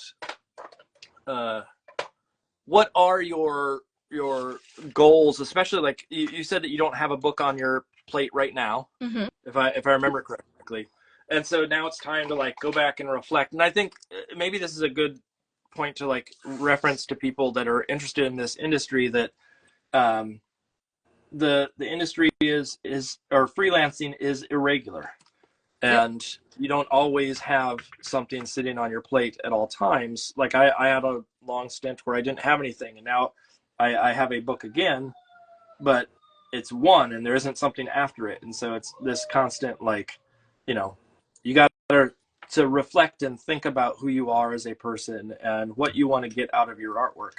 And I imagine that may be sort of the mindset that a lot of folks are in, because the industry has slowed down a little bit. Yeah. And sort of what is the goal for you, like if you had to sum that up in some way? My goal right now is to get my book on sub to be bought.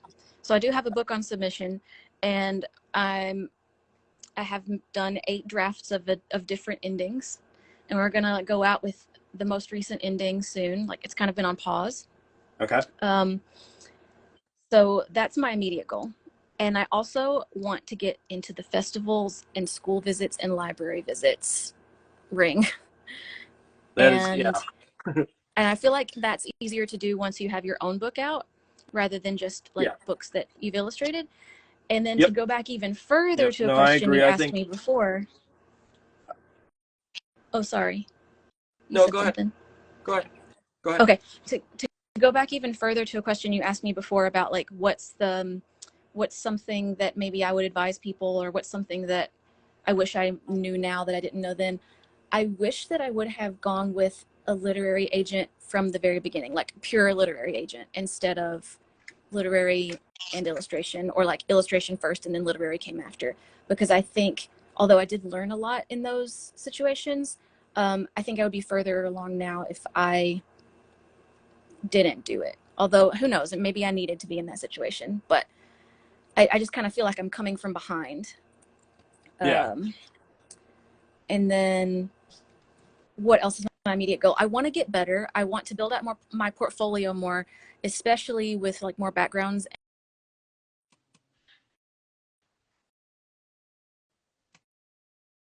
Oh.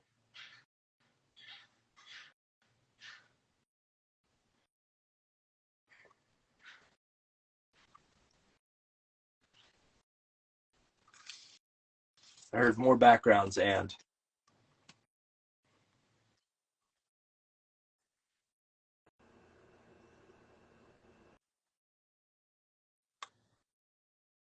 Catch up. Oh, hey, thank you, Annie. Oh, okay. There we go. The audio is back. I'm going to tell you right now, this is the worst I've ever seen for Instagram feed. Minus, well, that's not true, because there was one instance where Instagram went down completely and had nothing to do with the feed, but Instagram just died in the middle. But this is challenging for everyone, and it's not your fault. It's not my fault. It's Instagram, it seems like, at this point. So I forget where we were. Oh, I was gonna talk about this, what I was doing in the meantime. Okay. Well, right now I'm working on the book that I'm trying to pitch, but want to get better at value and just have more of that showcased in my portfolio. So I'm doing some film studies. Here's one from this like 1960s movie that was just like a random generated pic from some website. And so, film studies for the purpose of? For the purpose of understanding value better and like being able to consider backgrounds more in my composition when I'm planning them. Okay. Gotcha. I mean, there's all sorts of reasons why people might jump into doing film studies. I know that we have quite a few classes at the school that I teach at where they do sort of master copies of stills from movies with the same intent of like, can I understand color, or can I understand, whatever that variable may be better. And that is a very good way to do it, especially when it comes to like contrast and framing. Going back and looking at old film noir movies are such a good go-to in that sense. Is that what that was? Was like an old film noir, the black and white? It's a movie called Masculine Feminine. It's a French movie from, I believe, the 60s. I know nothing about it other than this was a scene that I liked. And so I redid that with watercolor, and then the next part is a mind map of what could then I draw in my own way with my own characters, and like take some inspiration from this study to make a portfolio piece. So I'm doing like an Indiana Jones. I don't like this sketch yet, but it's like an Indiana Jones magical, mystical area where this person is has like a bunch of stuff spread out on a table about to go on an expedition. And there's also another little character, like a cat here, interacting with some things that maybe got loose in the room with them as they were packing up for this expedition. I like that. I mean, one of the things that sort of there's this question about referencing and question about like IP and things of the sort that AI has brought up, obviously. But how much referencing do you do? How much sort of like looking at other people's work do you do versus sort of not necessarily experimenting on your own, because everybody's going to experiment and everybody's going to draw, but like how do you define that sort of separation between reference and inspiration? I do have to look at references often because I don't have the image in my mind well enough to like just start drawing it, except for like certain things. Like I've drawn this lion enough where I can just start drawing it. But I'll look it up. I'll look at a bunch of them, and then I try to put it away and draw what I can without looking at whatever it was. Or if I need a specific pose, I'll either take a picture of myself doing that or find something online and draw it and then put that away and then draw from the drawing and then put that away and then draw from the drawing of the drawing and then put that away. And so on until I feel like it's far enough removed. It doesn't feel so stiff. It feels more like me. And I'll like, as I'm going down that line, I think I'll realize like, oh, what if this arm was a bit more like this? What if this color was a bit more like this? What if I like moved the eyeball up here more? It might make it look more like wise or more angry. And so I'll just start changing things around once I feel like I have a good like idea of what the shapes are. It's kind of like getting an idea of what those basic building shapes are and then arranging them the way that they look, but then taking them and expanding them and stretching them and squishing them. The one of the things that I was always taught and I sort of teach to my students is when it comes to copyright law, and you're basically explaining it exactly the way that I teach it, is that there are two different methods. One is you can only take 10% of something. The other is you got to change it 7 times in order to get away from the original. And that idea of like taking a drawing from it, then taking that drawing and drawing from it again, and that slow removal of any context of where it originally started is right in line with that sort of that thing that I say to my students. And so, one, thank you for saying that, because that gives justification for why I say it the way I say it in class, and it's not just me spouting off some random phrase that they're all like, that doesn't make sense. When you're working on books, how much, like, have you done any books that need back matter or need a scientific research to them? Like, I don't know. I know some of your catalog, but I have a feeling there might be some little thing in there that's like, I don't know. There are books that I've done with back matter, but I didn't do anything extra for them. They like already had an idea of what they wanted. Okay. And so the what do I want to say? Like you don't have to do major like lift in order to get the idea across. Like, as an example, one of the things that I worked on was a Darwin book, and like obviously referencing what he looked like, but also making sure that, like, you know, the HMS Beagle and all the different like things that go with that had to be not necessarily 100% accurate, but definitely needed to have some accuracy to them in order for it to make sense. But I know you're a big nature person, and you love drawing nature. I imagine that's one where you're like happy to study, get in there and noodle around with making sure that there's accuracy in all of that. Yeah, you reminded me, the Birds Have a Lot to Say book. There's a spread of a red tail hawk, and it's like takes up both pages. And when I first illustrated it, actually I can show you, let me pull it out. When I first illustrated it, its belly was too dark. So really the only change I had to make in the whole book, which is kind of crazy that that's the only change I had to make, was to darken the belly. But I had to do that probably 3 or 4 different times, or lighten the belly, because I didn't make it light enough in the beginning. And was that them saying that it had to be darkened, or was that you saying that? Oh, and sorry, I said the wrong word. It was them saying it had to be lightened. Okay, got it. Yeah, and because it was coming from the birder, the lady who wrote it. She was like, oh yeah, like one of the most identifying features of a red-tailed hawk is its white belly, because you're seeing it from below.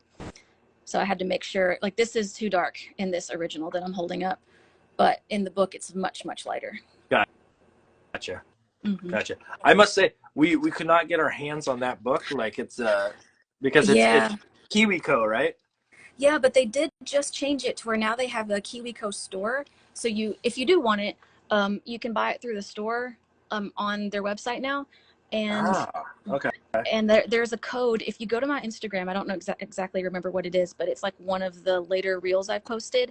There's a code to get like 15% off. Oh, okay. Because that one looks beautiful. And my wife and mother-in-law are big. Well, my mother-in-law more so than anybody else is a big birder, and so like that is a book that is like an instant gift winner, because it just is gorgeous. I did a bird book that looks sort of like in the same vein, where it's a lot of sort of, it's poetry, but lots of different birds on every page and whatnot. But that one, yours beats mine hands down. No way. I was looking at the reel you posted about that one the other day, and it was so cool. I was like, wow. I feel like mine is a turd compared to that. No way. This is a section of Gab and Doodle where we compliment each other over and over and over again. No, I am not someone who is a specific, like, I don't like to reference all that much. Let's put it that way. And so when I got that book, it was a real challenge for me to do, not necessarily hyper specific, because it isn't of any sort, but that is not my realm of doing nature stuff like that, because I am not someone who wants to reference regularly, and so it feels out of place to me in my oeuvre of books that I have. But thank you. I think yours is better by far. Okay. Well, thanks. This is a compliment corner. That's the way. You know what else I like about your work? often do you get to sit around and doodle?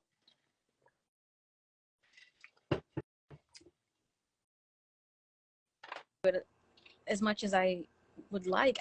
I do a lot of tests for finished pieces that I want to do, so I guess that's kind of me doodling. Here's some of my sketchbook for when I figured out the hedge lion. That was the little doodle that came from, and so I wrote it down. And then, so for the people, if you're still watching, this was the hedge lion doodle, and now here's a more exploratory version of that. Ooh, I like it. Yeah, I like that. The one in the crease there. There's a delay, so I'm making sure it's the same one. Yeah, I like that round head. Oh, okay, never mind. The exploratory version. Yeah, got it. Okay. Yep. I'm trying to like tune in to all the different things. To be honest, there's 17 people watching right now. We have not lost people because of technical challenge. There are people that are tuning in. They're I know they're putting up with a lot because thank you. Our audio problems have been all sorts of challenge today. Do you do any sort of online like live painting generally, or is this sort of a new venture today? No, I don't really ever do it. I did a live with my friend Ava a while back, and that was fun. But no, this is kind of the first time. It can be challenging, obviously, on the technical level, but watching you doodle and watching you sort of like just work in the background. Now I'm having to pay attention to what I'm doing, which is also another challenge. I don't know if you have the same thing where it's like I periodically look and I'm like, oh, that's where it's at. Yeah, I was watching you draw teeth. Yeah, like not the most exciting part of it in general, but that idea of like going and watching people doodle is so fun. And I know there's a lot of people that tune into this for the audio, but there's quite a few that tune in. And not to say that like they don't want to see us make artwork, but more so they want to draw in the background, and so they're drawing and listening at the same time. But watching people draw, most of the time I have to go back and watch these after the fact because I don't really get a chance to watch other people work because I'm in the process of working too. When you doodle or when you just have fun with artwork, what does that entail? Like, is that I'm going to get out a lot of materials? Is that you have a plan? Is it something wherein you sort of have a goal in mind, or is it more of a like just I'm just going to see what happens, and if the world if I end up making something great, if I don't, then who cares? What's the thought process there? There's always a goal. I think if I don't have some sort of goal or thing I'm trying to work on in mind, then I won't do it. But like I was trying to draw a hippo the other day to do some test illustrations for a friend, and so I was like exploring like hippo shapes and realized that the hippo hinge of their jaw is so close to their eyeball. What? Yeah, let me pull. Well, here's my drawing. It's not realistic. It's on a hippo on a subway. But if you look at this, and this isn't even as close as it is in real life, but the hinge of their jaw is so close to their eyeball. If you think about a hippo opening its mouth, I mean, they can get them really wide. Yeah, I guess that's true. I've never really thought about like it being as tight that, the one that gets me on hippos, and this is someone who doesn't reference all that often. So keep that in mind.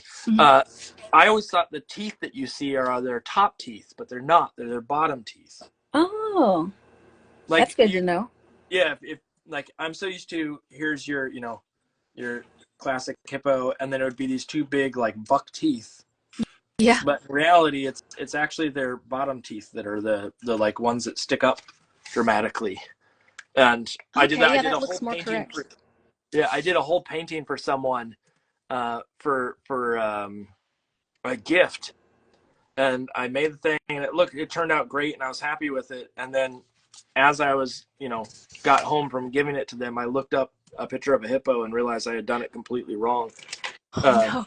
And they didn't know. They were clueless to it, but because most people just assume it's top teeth because we think of like big buck teeth and done. But no, it was I did it the wrong way.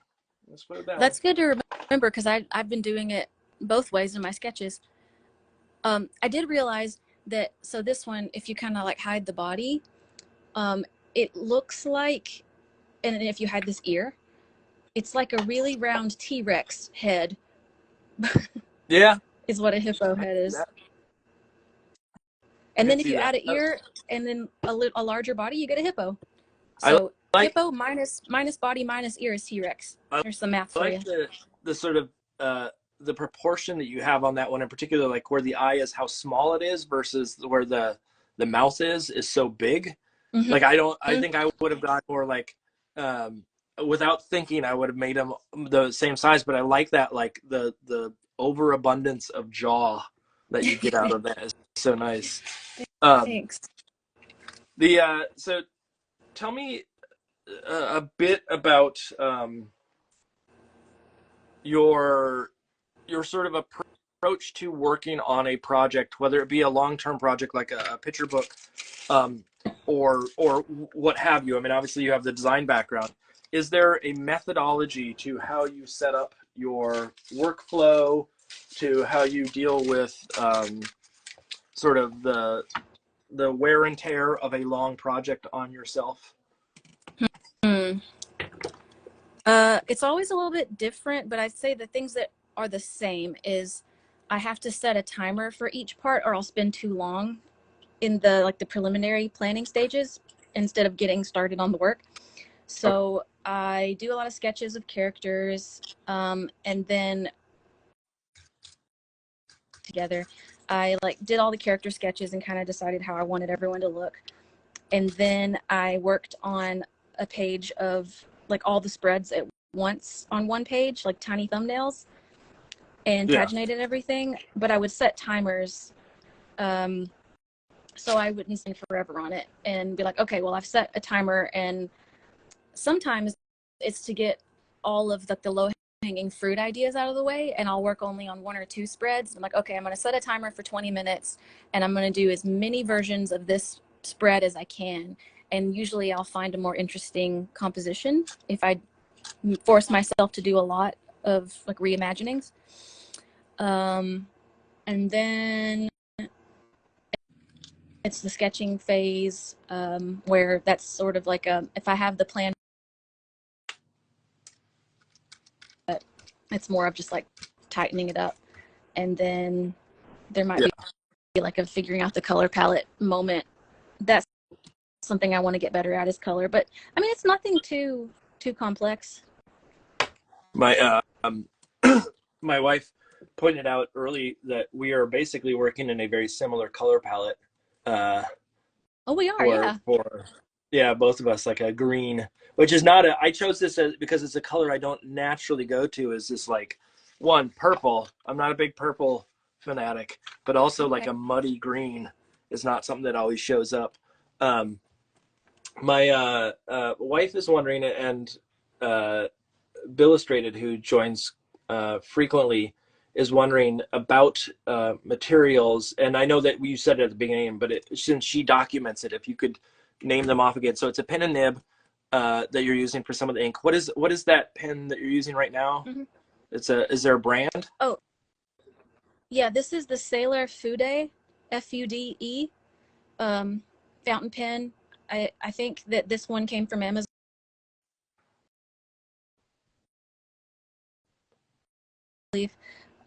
It's very inexpensive way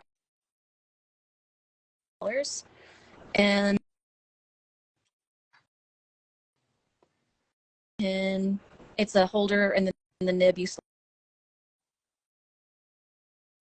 Amsterdam brand, burnt umber, and that's about it. Oh, and some watercolor. This is Schminke brand watercolor. Okay. Where now, Schminke? Remind me. And I think someone said it at one point. Do you know where that's from? Because I feel Germany. like someone said that. Is it Germany? Okay, I because believe I thought so. it was Germany too, and I feel like someone told me it wasn't. That it was like Norway or well, if not that I it's have a problem with if it's not, Norway. I've been wrong. It might be. Yeah, I thought it was Germany.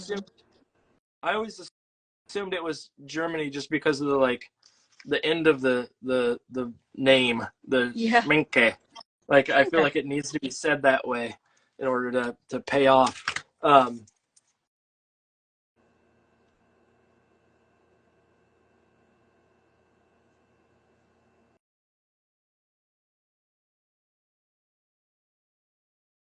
Still there?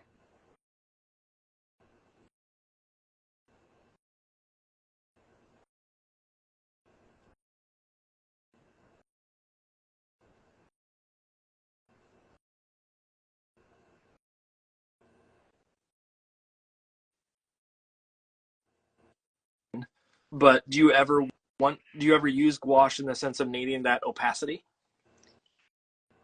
You broke up, so I only caught the last part of the question. Oh, I was just wondering about sort of gouache versus watercolor. And your desire, since a lot of people lean on gouache right now that are doing traditional paint in the industry.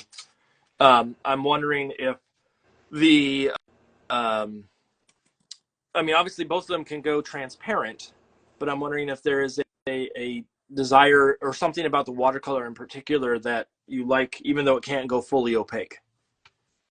Well, I normally don't use watercolor. I think I only use it when I'm doing quick studies because it's not going to dry out. I can just take these with me anywhere, and then I can take this little, where'd my brush go?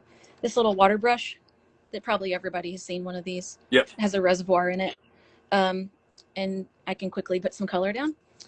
But I do prefer gouache if I'm going to work on a final piece. Although watercolor, maybe I want to bring it in more. I'm kind of liking how this looks on this lion's leg. Well, it's one of those things where like they're so, in my mind, they're interchangeable. Just the method in which you use them. They're both gum arabic based. They're both, can be water soluble and can be dried on a palette and things. And it's a matter of like opacity, and obviously the watercolor has a what I want to say, like a more translucent or a transparent nature to it. But I've seen people paint with watercolors thick, and then people paint with gouache really thin. So I feel like it's a matter of choice at a certain point. Yeah. Are there other mediums in particular that you love? I mean, I know that you work both digitally and traditionally on a lot of your work. Is there something else that you're like, man, I integrate this, but people just don't know it? This is my favorite thing in the world. A pencil. Just like the humble cabbage. Just like the cabbage, we have the pencil. I get it. The pencil is I mean, it's like the fundamental basis of all art making for every kid. It's like crayons and pencils that we all started out with that, and that's easy go to. With shoot, what was I gonna say? Digitally, because you have to touch up your stuff digitally, I assume, right? What are we using for that? Procreate. Sometimes Photoshop if I want to do like a full, like if I need to get the colors more correct. I feel like it's easier to edit that in Photoshop than in Procreate. But if I'm just like redrawing a part of whatever it is of the illustration, then Procreate. Yeah. Is there a brush pack or things of the sort that you use in particular that you lean on when it comes to Procreate? I use a lot of the default brushes, but VV Brush, my friend Vivian, she has a pack that I use a few in, and yeah. So VV Brush and then just the default. Can I guess the default? Do you like the 6B pencil? Yeah, I do. I guess I kind of lied. It's not default, so I changed it a little bit to make it more grainy, to feel more like a color pencil, and I named it Kayla's pencil. So, but I think it is a version of the 6B one. Yeah. Yeah. I think I have like 3 different versions of the 6B, but it's the one that I feel like everybody gravitates towards and it's like the most universal great pencil, minus a few other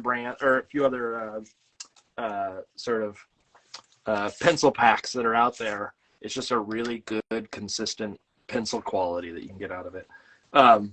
It's just everybody I know, it's like that's the one they lean on. Let's put it that way. We got blurry. We got blurry again. So give it a second. And then we'll probably be back up and running, folks. There's an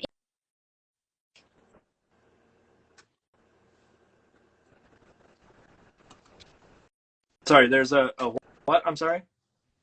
There's a brush that's like, it's ink that I like in Procreate. I just pulled my iPad over here. Which one is it? It's just called Ink Bleed. Looks like that.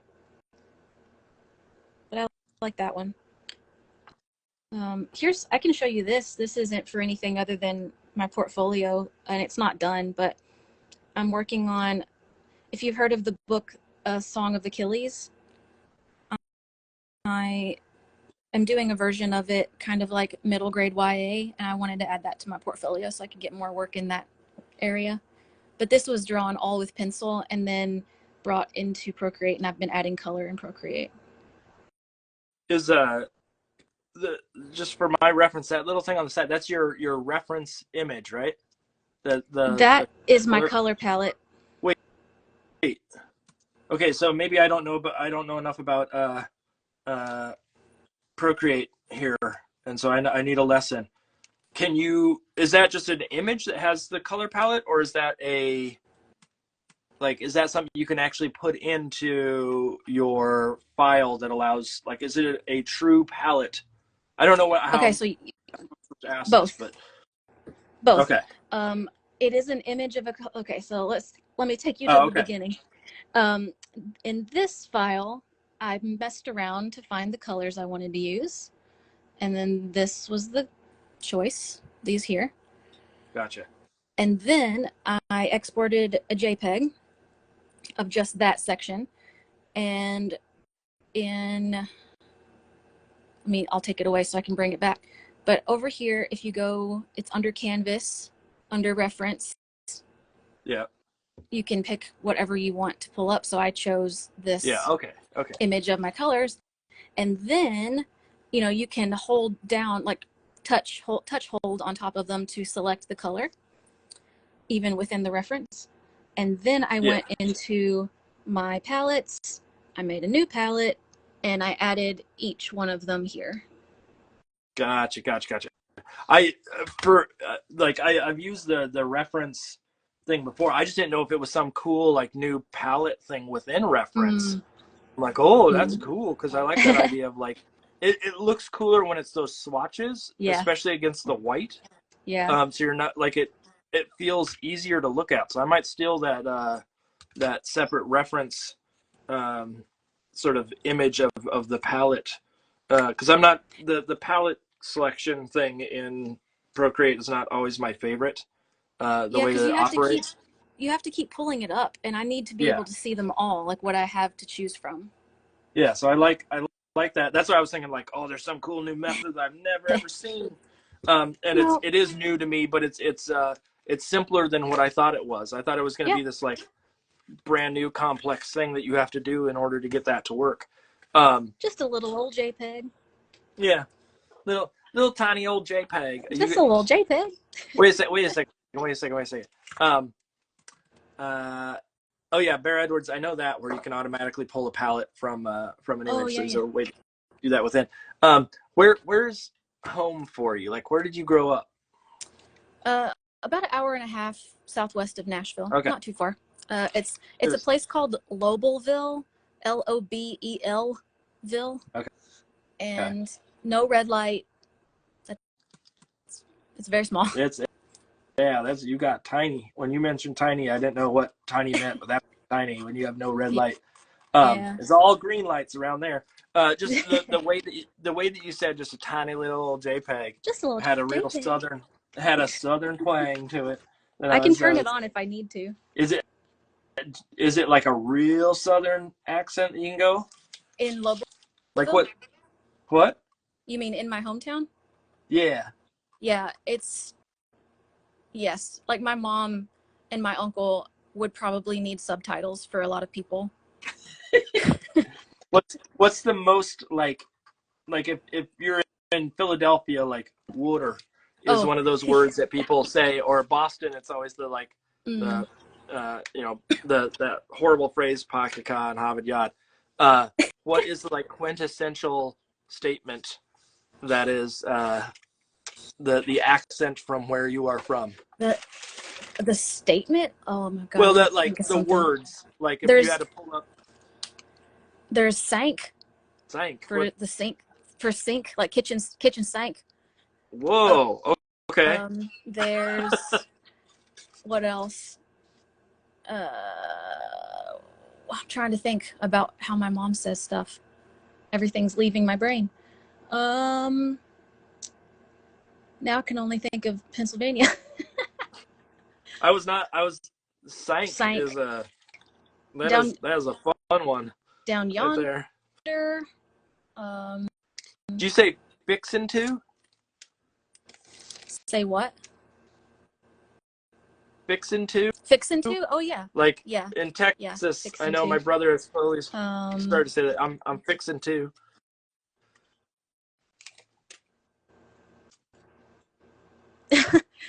I think it's your wife. Them girls gonna get up to some trouble at that Piggly Wiggly tonight. Oh yes, yes. Do you know the reference there? No. Oh, it's a comedian that we like that does a podcast, and I forget. My wife has a shirt that actually says that on it, but it's like funny. A very southern. I forget where they're from. The lady that said that, but it's a very southern. Them girls gonna get up some trouble at the Piggly Wiggly. There's ways of saying like light would be light. Turn on the light. Right.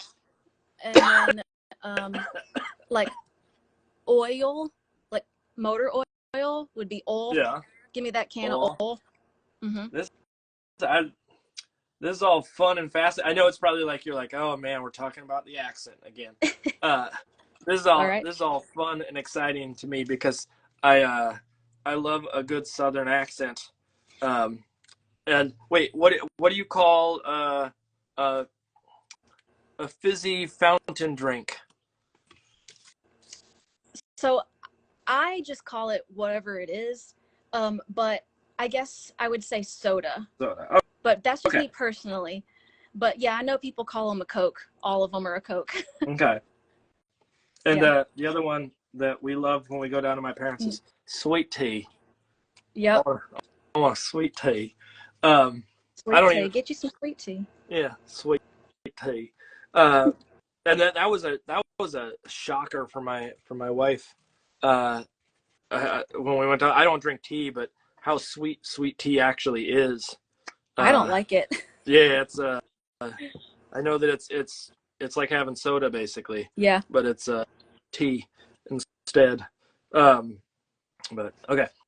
I thought it was gonna be pop or Coca-Cola or pop one is of those, more like, northern from my perspective. That's a like Minnesota. Midwestern. That's what I grew up with was pop. So you're from Minnesota? Originally, yes. Okay. But I don't sound like it. No, I don't say that. So, I mean, I grew up in Minnesota until I was like 18, and then I moved away. Okay. And basically have lived elsewhere, have lived on the East Coast way longer than I ever did there. So every little bit of that has gone away except for a couple of words. And those couple of words are Draegon. Did you say dragon? Instead of dragon. So I don't even know how to say it properly, but I get teased all the time. Wolf. I don't say wolf. I say woof. And what's the other one that? So like the is it short vowels? My wife will always jump in and tell you. And then what's the other? Oh, things like W's. The W's are the challenge, where it's dragon. So like white and whale and wh, it's all a wh sound that comes out. in it, but I get teased about it a lot from certain family members. Uh-oh, we lost you. We lost you.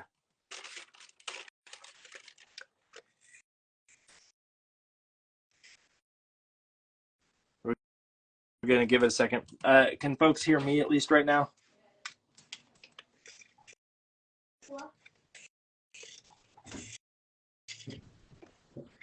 We'll just Oh, appear. here comes trouble. My son's coming down. Yeah. What's up, bud? Say pen and pen. Oh, my son wants me to say pen and pen, which are the same for me. I don't say a difference between P-E-N and P-I-N. And again, They're the same for me that too. is somewhat, yeah, it's a Minnesota thing. Like it's something to do with the vowel combination. I just have a hard time separating those out.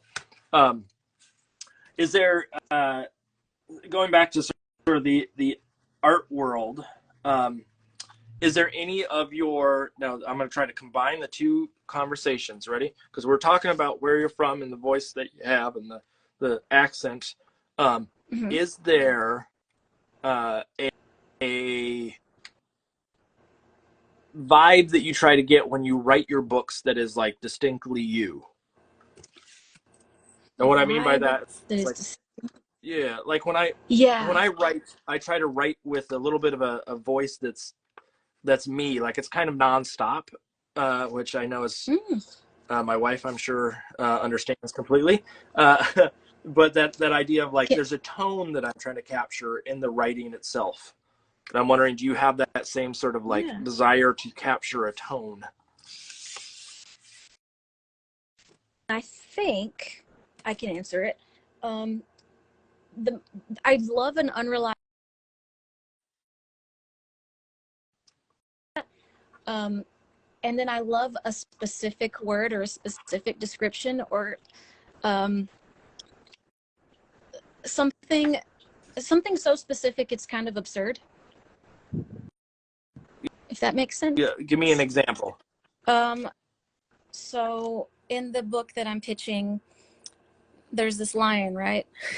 And he works at the bakery, and this kid's accusing this lion of being a lion, and the townspeople are defending him and saying, like, kid, you're wrong, like lions don't bake, lions can't make change, they don't bake bread, they can't tie ribbons, they don't wear bifocals. And some other people jump in and they're like, yeah, lions don't work on the small business council, they aren't volunteer lifeguards, they would never give you a ride on their motorbike. And so just stuff like a kind of a list of even like heading to from more general to more specific things that stop before it becomes unfunny, but I feel like I'm trying to like always land in that. It's timing. I'm trying to write with timing, which is tough whenever other people are reading my words. But like you said, with a page turn, you can kind of direct them. And back to design, with how I'm designing the text and like arranging it, I'm also thinking about how I want them to read it and where I want the pauses and like where I want them to like not see the joke yet, but then see the joke. If that makes sense. Well, what do you mean by that? What do you mean by like not see the joke? Then if you read ahead, like if you're looking at and you see the sentence under it, you might read it before you read it. Okay. So like gotcha. Separating a couple sentences, especially if the second one is the punchline, so you don't accidentally see the punchline before you read it with the image, or like give it some time between. Yeah, you don't. Get ahead of yourself, or like that's the one thing that I always when I'm teaching kidlit stuff is really trying to like relay. And I think you're right. It is pacing essentially, but that idea of like when to do the page turn and how much that change the people's perception of the story. That if you do it at the wrong spot, it can ruin the like rhythm, or it can ruin the reveal, or it can ruin all sorts of things along with the book. And so like you got to be really precise in where you decide to give those little moments of page turn or what have you. I'm a when I write, I end up doing like I do a similar thing. There's two things that I do that are in that same vein. One is like I said, there's a certain rhythm that I like in the sense of almost a salesman, sort of like there's a fast pace to the but then the other one that I like to do is I like to do threes. Yeah. And I know my agent is probably not super keen on it every single time, but saying like a person's short, littler than an acorn, and I don't need. Sorry, someone's trying to connect to my audio here. Right. I can't stop. There it goes. Like short, littler than an acorn, and knee high, or eye height to a grasshopper's knee, and it's like three of the same thing over and over again. And I know that like Jenna said, like you don't need to do the repetition, especially if it's saying the same thing. But I like to do that kind of like page after page. I don't know why it feels fun to me to have that kind of like repetitious thing, but it doesn't always work. So that's funny. I like that. Yeah, I think it's good if it's like one-off. I don't think it's good if it's all the time. Let's put it that way. And I think I use it all the time, and I need to pull back a little bit on that of some sort. Let's see. I'm trying to cut the shape here real quick. How much? How much? Go ahead. Sorry, I cut you off. Do you want to see something funny that I found yesterday that I like? Absolutely. So I was drawing in my sketchbook, and I was trying to figure out this composition for what I was telling you about earlier after I did that film study. And I started drawing this cat face with like an upside down T as a nose, and it made me laugh. So I just kept doing it. And now I want to figure out something I can do with this like upside down T cat face nose. Wait, what? That's all. I just thought it was funny. Oh yeah. Okay, I see it. That's like I did there was something I did where I drew a cat, and it was, two eyes, and then it was a tiny nose, and then it was this like, I'm trying to remember, it was not crazy. Oh, I'm trying to remember. I had something similar where it was like the distinct like length to it was, maybe it was like this as a cat. Ooh. And it was, yeah, it's got its little eyes closed, or it's got the heavy brows. Yeah, and it's just the shape was funny enough. Or I really love the idea of a long, sort of drawn out, like almost sewn was the thing that I remember when I was drawing it. I remember like looking at like seams on stuffed animals and going like, oh, those are good lines to pull from. And most people like, I would assume most people look at those and go like, oh, that's not exactly a cat. And it's like, yeah, that's the whole point, is I want it to be that sort of like the farce of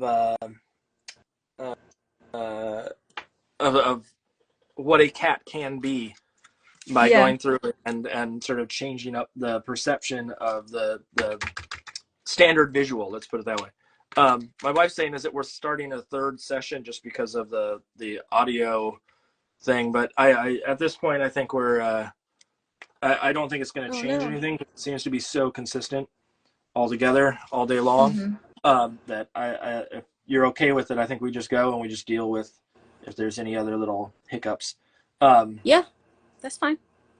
I'm probably going to go in maybe like another 20 minutes. Oh, okay.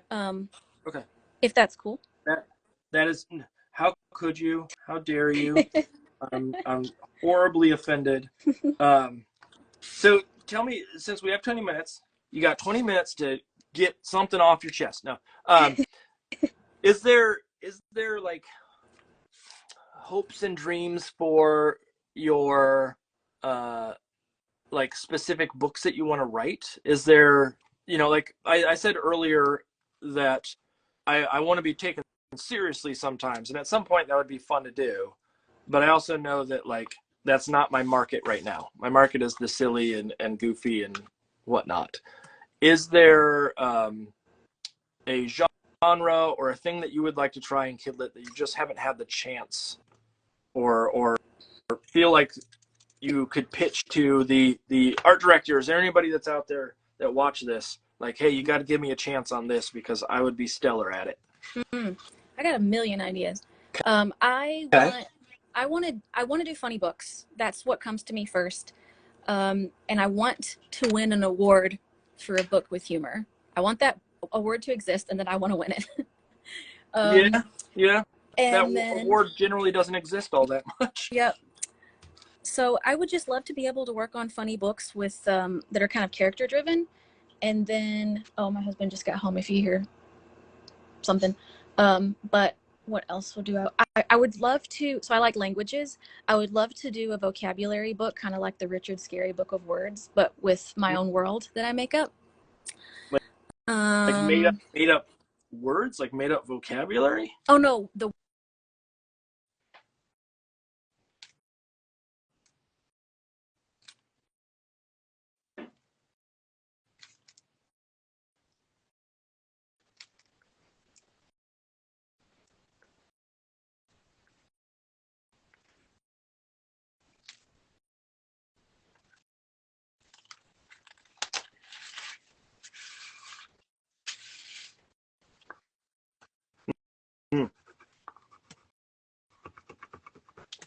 Oh, we're losing again. This is I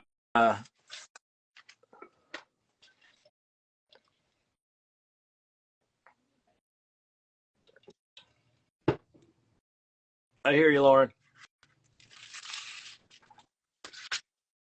Yeah. I just, there is that idea of do as talk. You there? Yeah, I'm here. Okay. I was saying that there is the book Do As Talk. That's the Carson Ellis book that is like literally a made up language, but it actually like you can follow the story even though it's completely fictitious. Excuse me. It's something that I could understand, like having an interest in playing with. Oh, and Mike Petrick, yes. This have you ever read the book CDB? No. What's by CDB? William CDB. Let me see if I can find it real quick. Oh wait, I do know what you're talking about. It's like C the B. CDB? Yeah. CDB. It's William Steig. There's that one, and there's a follow-up one that he did. And someone introduced it to me. I didn't know about it for a while, then introduced it to me, and I was like, oh, this book is amazing. And so we went out and bought a copy of it right away. It's that like weird wordplay that's really fun in it. Yeah, that would be fun. I think that I broke up a little bit, but I would like to do it with real words, like real languages that could be translated. So something like that would be fun to work on, where I just get to draw a bunch of like weird characters doing daily activities. I imagine that there's probably like a lot of wordplay books out there already, but there's probably like so many different twists. Like, I mean, there's like P is for pterodactyl. Oh yeah. Is a great one where it's like just messing with words, because it's that age range where like kids are not understanding exactly how all the all the audio works, or not audio, all the words work in our horrible language of English, or broken English. You were asking about accents. This is another word in the South that is said strange. Can you translate it? Wait, what? Say it out loud. Wait, what do you think it means? What word? Is it in the comment? Oh, there it is. Hayum? Like ham? Yeah, like ham. Is that what it is? Ham? Yeah, like Hayum. The meat from a pig. Ham. Hayum. I was looking for it in the comments. I was like, what no. word are you talking about? And I looked, like, it took me a second, and I looked at the screen behind it, the comments, and I was like, oh, there it is. Yeah. Hayum. It's got like two parts to it. Oh yeah, John Agee also has a book about spoonerisms and tongue twisters. Oh yeah. But and he has one about whatever it's called, where it's the same thing backwards, palindromes, but it's like sentence long palindromes. The he's interesting sort of illustrator in my mind because he has such a distinct,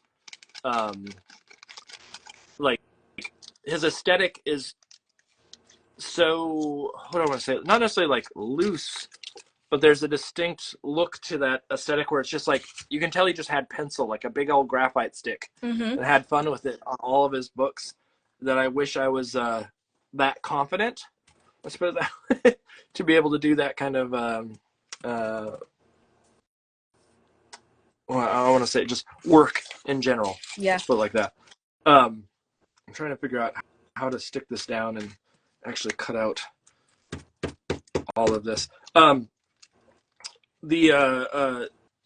With the sort of downturn in, or I shouldn't say downturn, because I think that's probably a problematic way to look at it, but because things have slowed down just a little bit in the kidlit world, I'm assuming you've seen that too, that it's not just me.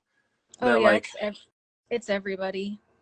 Yeah, that it's just, you're not getting as many books, and I think it will come back. I don't think it's a long-term thing. I hope so. But it is something that definitely, from what I heard, now don't quote me on this, but from what I heard from Jen, my agent, at one point, was that, and a few publishers too, was that it is not a slowdown in the market because of the market doesn't want it. It's a slowdown because of the pandemic, that they overbought too many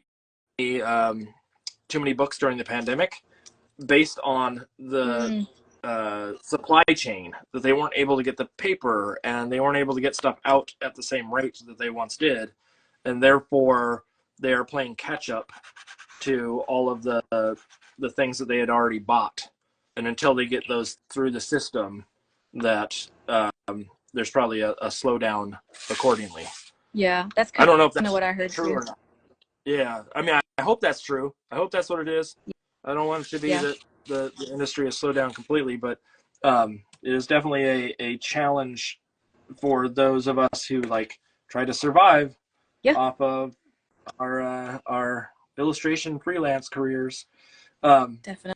Do you, out of curiosity, just because we've been having this discussion at school recently about sort of freelance and what freelance means, and how the industry has changed or not changed over the years and whatnot.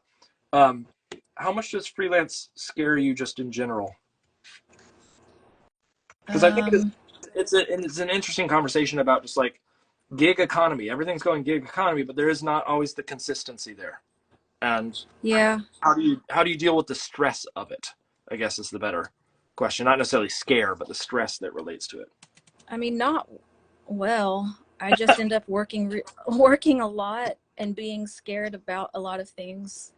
And so my husband was a teacher, and he's since like left that and is doing a different job. So like if I wasn't with him and we had that income as well, then, you know, I would have to do something else. But it's, I mean, it's hard. Sorry, I dumped a heavy question on you at the end. No, it's a good question. It's one that I think about a lot and I talk about a lot with my friends. It's hard to put out, at least this is what I'm doing. I'm putting out so much effort and so many drawings and ideas daily, like without any payment. And you can only do that for so long without seeing a payout until you start feeling like pretty bad and losing momentum. So I'm trying to keep that momentum and know that like something will happen, because I'm taking so many shots and I'm doing so many things. Something has to happen. And like trying to do more outreach with people, with editors and art directors. And then I'm also interested, this is kind of like a roundabout answer to your question, but I'm also interested in science. And so I've contacted a few people who are in like the research side.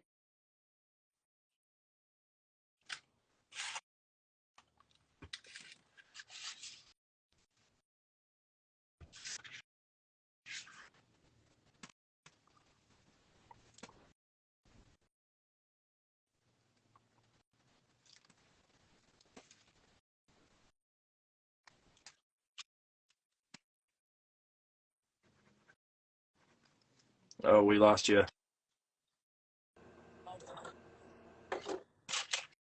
Yeah. What part did you last hear?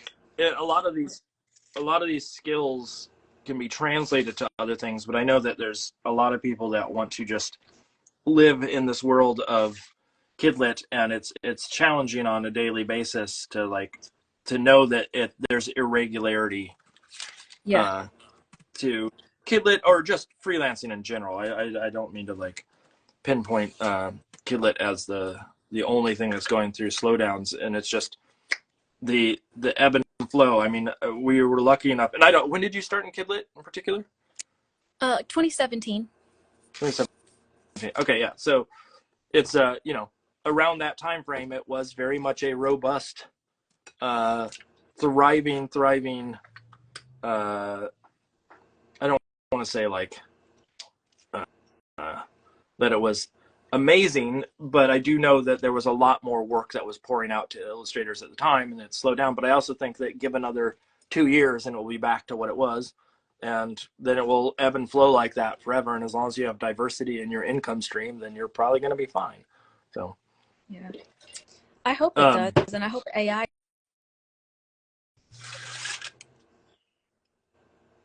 Yeah. I think it will mess up some of the illustration world. I don't see it in my mind right now. I don't see it as being a huge issue for the kidlit world or for sequential storytelling, primarily because of the fact that there's two different levels. I think one, the fact that it's a lot of times it's single image, or it's not great at doing like a long form project. But also, I would venture to say that one of the things that I think that it's not great with is making adjustments. That it's a one-off, and if you're working with any clientele that says, hey, we want you to tweak this, that is a very difficult thing to do with AI in its pure state. With the idea of just letting it do whatever it wants to do.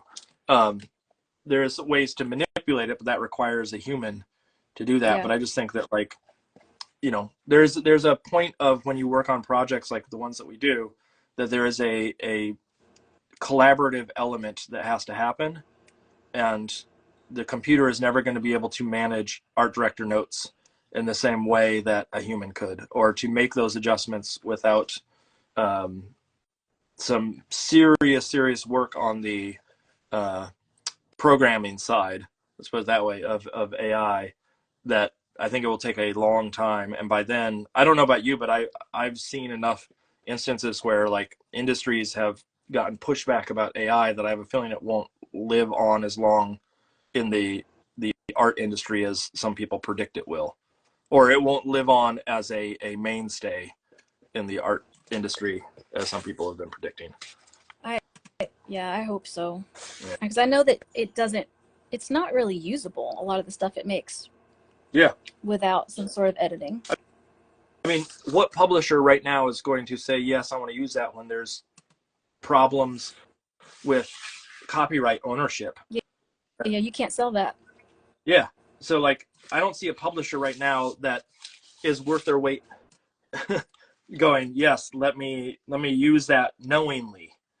Obviously there's times where they may not know, but I think that there's things like that are going to come into play that will affect how people use it in the future, or how we perceive it in the future.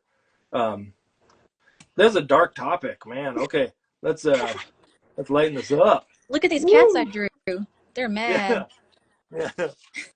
Yeah. I don't know why that was probably me that said it, so it's not really an issue or got us in that direction. This is a complaining corner with Mark and Kayla, or concern corner. Is there anything in particular that like you're excited about in the industry that you're like, this is a really cool thing that everybody's sort of jumped on recently? Like obviously like diversity was a big note and still needs to be in the past, but I also feel like one of the things that I've seen is that there is a push for creating stories for kids, not for adults, but for kids. And that it's not always the same type of story that kids need versus what an adult thinks they need. Right. Yeah, I hope that there is a trend to move outside of like a moral lesson or like some sort of didactic point of a story. I just want to make a weird story. Yeah. Do you feel like right now that there is enough pushback against that, or is that in my experience, I think that there's some editors who want it, like who want to have some sort of moral or some sort of like sweet thing to happen, like for everything to end all tidy. Yeah. And then there are some editors that want the opposite, and I'm hopeful that the editors that want the opposite stay around and don't leave. And the other ones don't leave, but they learn their lesson. Yeah. I just think it's boring. Like, why do you want to, I mean, that's mean. I shouldn't say that, but like, why do you want to make a boring story? Yeah, I think the challenge I've always had is like, and I think it took me a while to realize this, but I would always start writing for a story in that same way of like, what's the moral lesson that I'm trying to get across? And sometimes it's just like, I just want to be silly. And yeah, you don't have to have this big moral or, conscious decision that I'm going to get across a lesson to every kid. Now, obviously, there are books that are like that are necessary for various reasons. We don't want to have that completely go away. But I agree with you in the sense of like, there are times and places for that to show up and not be in every single book. Yeah, and I feel like if it's forced, the kid's not even going to like it. They're just going to be like, this is like the bullshit meter. It's like, this is just, what is this? They're smarter than what we give them credit for. Oh, they're so smart. I mean, you haven't met my son, and he's a real dense block, but sorry, I have to tease him like that. He's 11 now, so I get to treat him more like an adult as time goes on. That's not gonna work that way. There we go. We'll do it that way. I'm trying to like figure out exactly how I'm gonna plan this guy out. It's taken a while. We're getting there. We're getting there. My guess is I know you have to leave at a certain point, but I'm gonna stay on until probably it's only 4:30. So my guess is this will go another at least half hour or more. This one went pretty fast. You know what makes sketches faster or drawing faster is to actually plan out your sketches ahead of time. I know that's a wild idea for me, at least. Like I actually have something that I worked from this time, and it's going faster. You normally don't plan anything? Wow. No, most of the time I just kind of go. And that's totally different from my brain.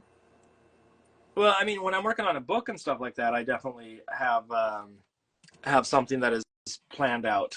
But for these Gavin doodles, most of the time it's just me winging it and having a good time. And so this is a bit odd, honestly, that I already sort of planned out how I was going to draw or what I was going to draw for the day. I can tell you something that might be helpful to yourself or your students. It was helpful when I realized it. So marketing is hard, right? You don't like talking about yourself or like feeling like you're constantly saying, buy my stuff, notice me. So what I did is in the Substack that I write, if I want to talk about myself for an experience I had or something I'm doing, I've started drawing myself as this duck. And it's easier somehow when I'm a duck to talk about things than if I'm a human. So like, this is really crude, but like this duck is also me. That makes it like it's and also an avatar for you. And he's a boy, so he's a boy duck that is me. And whenever he can talk about stuff, it just makes it a lot easier. So I don't know, something about my brain works better like that. Yeah, like an avatar. I think that it's just helpful. have a student that actually had something very similar, that like they latched on to a certain animal that they loved and felt more comfortable, sort of, not necessarily that they were like using it as their avatar or anything of the sort, but more so that just like it gave them a persona to play with, that wasn't them, because they were struggling with, you know, who they were as a person or what their voice was, and then all of a sudden you give them that and they can go like, oh, it's a character I can latch on to. Yeah. But I'm I don't know what my character would be. I probably don't want to know what my character would be. Probably be something horrific, some monstrosity of a person. I got a there we go. question for you. Okay. Earlier at the very beginning, we were talking about vegetables, and you said you like garlic. Do you cook a lot? Yes. Do you always put in way more garlic than the recipe says for? Yeah, I mean, I don't think there's any choice. Like, right? If it asks for like you know, a clove of garlic, you put in 10, and that's like exactly. pretty standard. Why are they so... Well, I want to preface that though, or I want to add to that. There's a difference between garlic that is cooked and garlic that is raw. That's true. Yeah, and like garlic raw is spicy. It gives you garlic breath the whole night. Yes, there's probably people out there that would laugh at me calling it spicy, but it is spicy. But you know, roasted garlic, yeah, I could eat a whole like a head of roasted garlic without issue. And so I think some of that is just knowing how much you can tolerate, garlic wise. Let's put it that way. Yeah. Why do you? Is the question that idea of like? Go for it. Yeah, I just wanted to ask it. I thought about it earlier when you said you like garlic, and then forgot, and then remembered again. Yeah, no, it's garlic is fantastic. Onions are pretty good, but I like scallions more like red onions. I like I'm trying to think of like a vegetable that's like broccoli's pretty good, but spinach, we eat so much spinach in this house. It's kind of ridiculous. Like, it's one of the best foods, or they say like superfoods or whatever, but spinach I think is higher than like kale, is higher than a lot of the things that people tend to gravitate towards thinking that it's healthier, but spinach actually has so much more. And so baby spinach is always on rotation in this household. I just realized that it is past time. I said I was going to go, so I'm going to go soon. Okay. But did you want to ask me anything else before I log off? Yes. I'm going to ask one last question to you. Will you post any of these images on Instagram after this conversation? Sure. Will you tag me in them so I can see them all nice and cleaned up? Yes.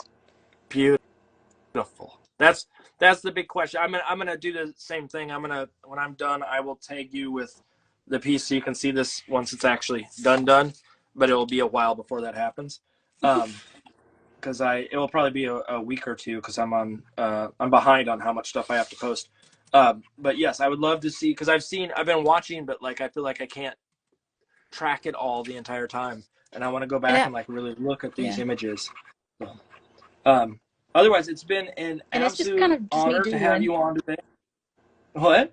Thanks for having me. Yeah, I've just been doodling. Great. This is rewarding on multiple levels, minus the technical challenge, which we got through. Mark, when did oh, got it. Someone just wrote something in the comments related to spinach to me. I will answer it after the fact. You don't need to answer back about when did big spinach get to? That's funny. But it's been an honor. I've been very excited to talk to you for quite some time, longer than we've even reached out to you. It's been a exciting knowing that you were going to be on today, and so I appreciate you taking the time, and I will be in touch. Well, thank you for inviting me, and I'll come back anytime. Okay. Beautiful. Otherwise, go enjoy the rest of your day, and go. I was going to make some joke about Knoxville. I know it's Nashville, but I was going to make some joke about Knoxville. You go head out into the world of Knoxville. Yeah. Eat some ham. At some point, I've been dying to go down to Nashville, and it's just far enough from Knoxville that it's not an easy trek for us. But at some point, I'm going to head that way, and I'm going to look up everybody that's in Nashville, and I'm going to holler at y'all. Yep. There you go. There's a good southern phrase. I'm going to holler and get y'all out for coffee or something of the sort when I get down there. Let's do it. That sounds awesome. Okay. Otherwise, go have a lovely evening, and I will be in touch. All right. Bye. Bye, everybody. Bye. Okay, folks. Here's what I'm going to do. I am going to, first of all, this is a weird idea, but I am going to use this paint marker as a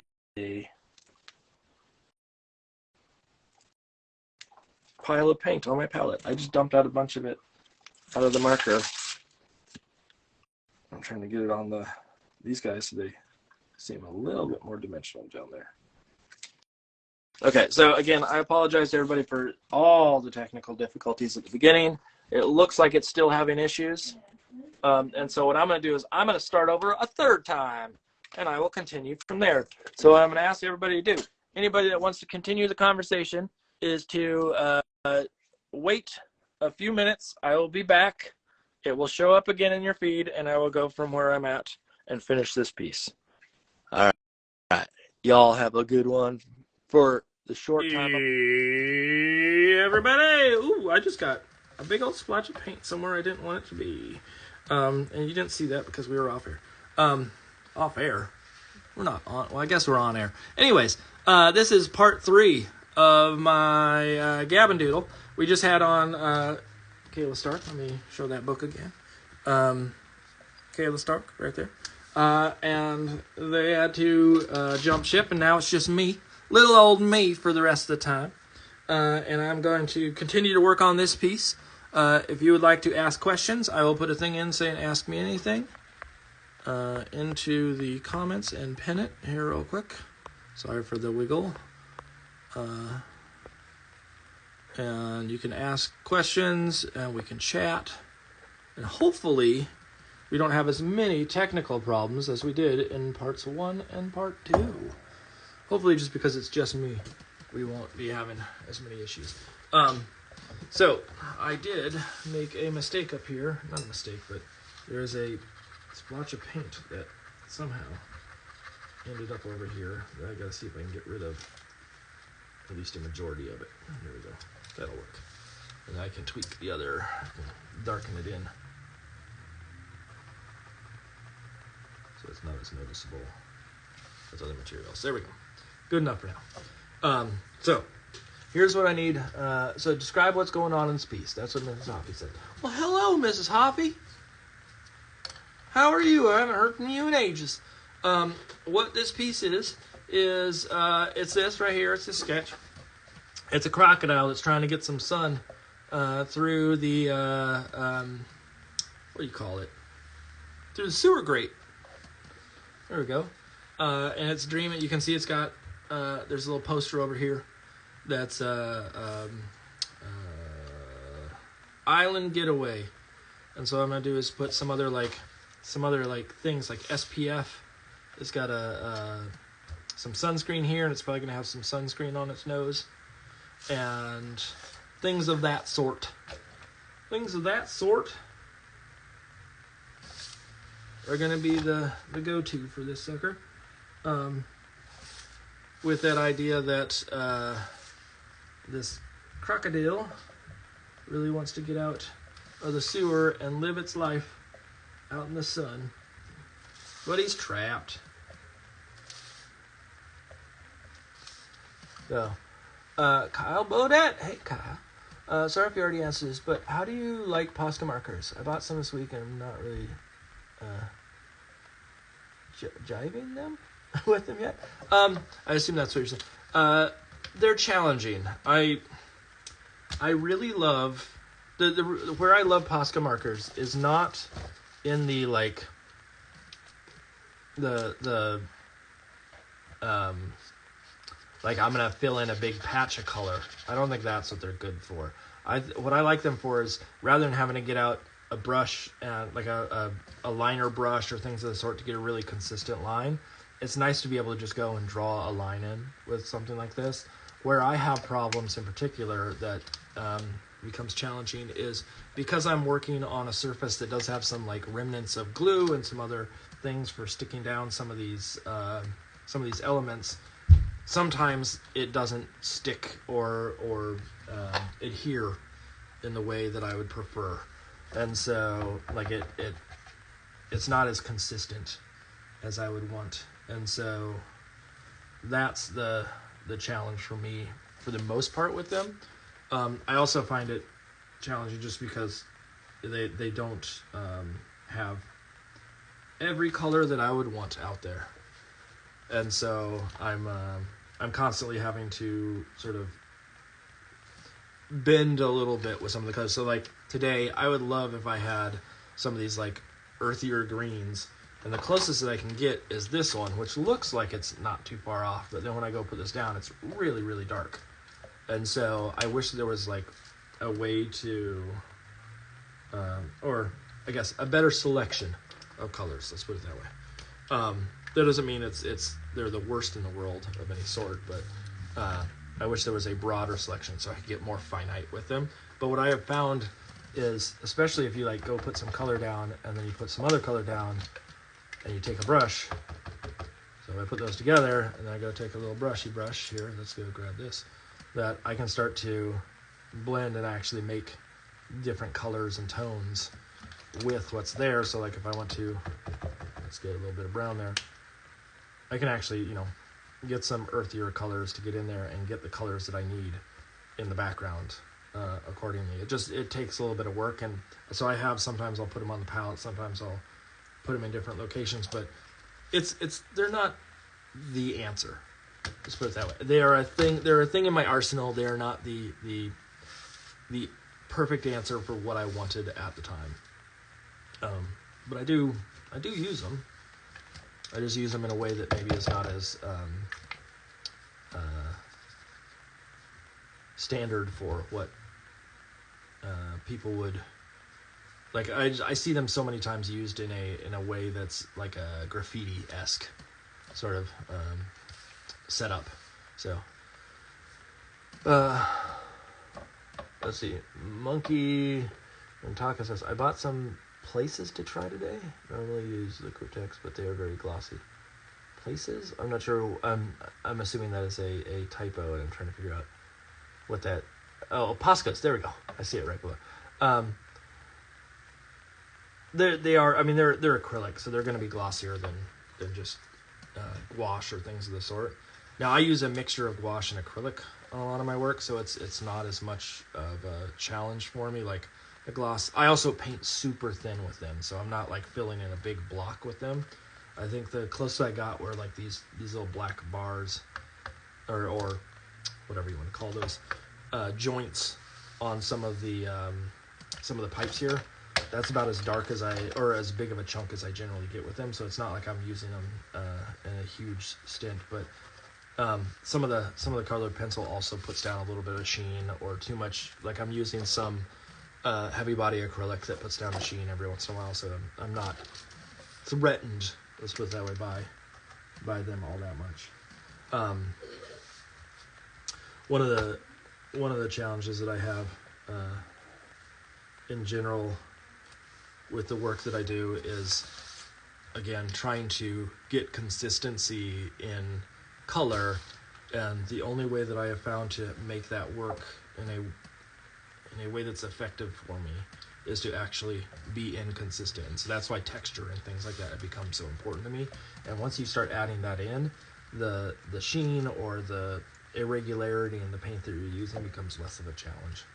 I don't know if that makes any sense, but I'm gonna put a little, I drew it in my sketch, a little snow globe here that's also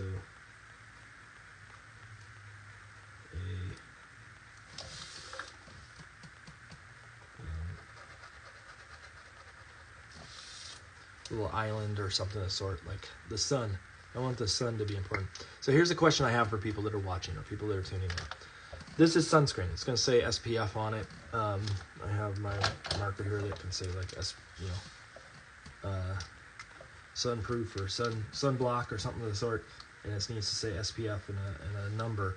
But I'm wondering, should I put white on the nose or something of that sort on the nose, like how people put zinc on their nose for sunscreen? I'm wondering if I should do something of the sort here, or is that SPF 100? I'll do SPF 100. I'll make that. I'll draw that in real quick.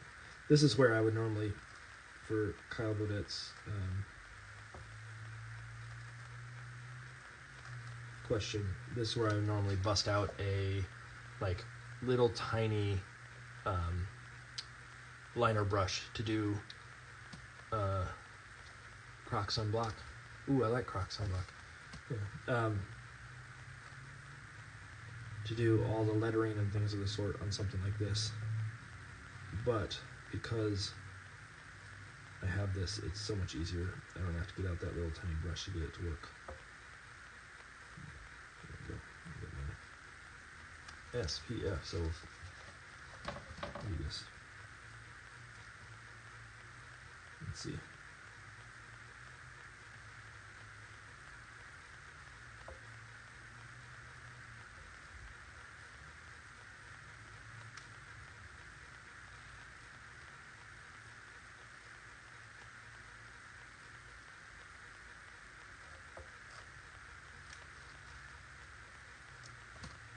We'll do a little, how about white?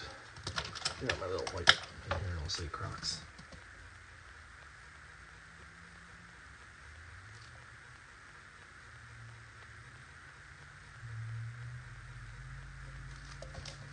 Crocs sunblock. There we go. Hold on, I got sneeze. Woo! That wasn't me. I don't sneeze on camera. My cat's trying to join in. Okay, so let's see. I'm going to use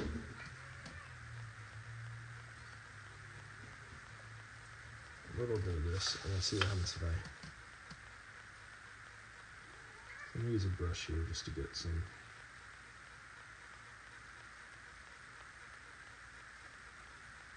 In fact, I'm going to just cover that up. I'll get it out, and then I'll go put it back in after.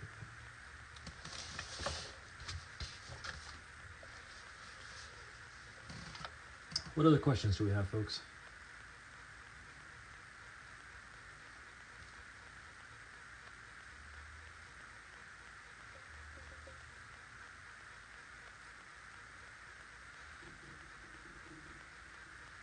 What can I help you with?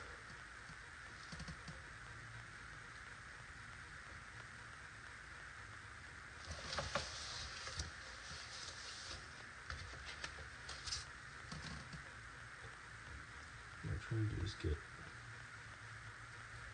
even though I've already painted some of this, I'm going to get it back up to the level after I get some of this sunblock color. Now, this color, just so you know, is actually this pigment on this brush plus a little bit of white. But what I'm going to do is get this so it feels a little goopy in its design, so it's not just a block of light color. The mice are going to have little sun hats because mice don't want to get sunburned either.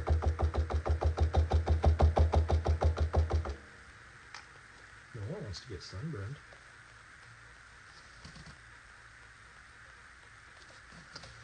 Okay, let me put that in with a different brush actually. Now I look at it. It's maybe a little bumpy. Let's see if I can even it out a little bit here. Spin Star. Mark, I'm glad you did this with Kayla so I could find you. I missed some of the earlier conversations. Where are you at? Where do you teach? Okay, so I'm assuming when you say where am I at, like where in the country am I at, or where in the world am I at? I live in just on the edge of New Hampshire, right against the border of Massachusetts. And I teach at a college called Montserrat College of Art. I've been teaching there for 20 years. And I have I was gonna say I've been teaching. I taught in the illustration department and at one point the animation department. When I was hired as full-timer, I was the animation department and illustration, but I've basically switched over fully to the illustration department, primarily because of the need number-wise with the students that we have and whatnot, that we just needed some people left and whatnot, and then all of a sudden it's like, well, I'm an illustrator for the most part. I was doing animation prior, but I slowly have shifted not slowly, I pretty abruptly, honestly, shifted my career to illustration solely. And so then all of a sudden it was like, well, I'm going to teach illustration. I've taught in illustration at least for 20 years. And I am now the chair of the Visual Communication and Design Division, which oversees, I shouldn't say oversees, that simplifies it too much. I am a liaison between 4 programs and the administration side of the school. And so I sort of help represent both ways. And that is overseeing, or liaison between illustration, animation, games, toy and play, and graphic design. And so I sort of help manage some of that. And so my day job during the school year is teaching and random projects and things of the sort. My nightlife, when things get wild, when things get hairy and different, that's when I'm doing my kidlit stuff and stuff like this. This is going to be over here. After you know the pass of paint on that nose, it's thin enough that it's problematic. I actually could consider just sticking down some swatch of what do you want to call it? Paper and get that done, but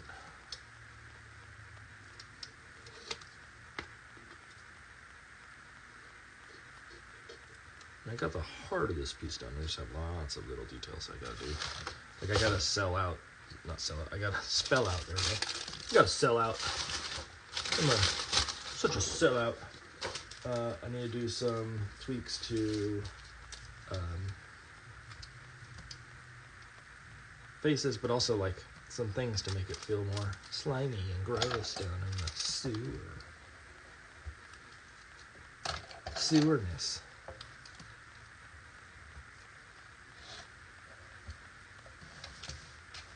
Just like lines and textures and things of that sort.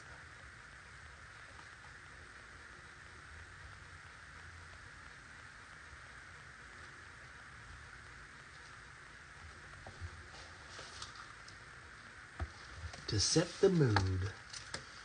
What was this going to be? Oh, the nose. And of course, I just smeared more paint.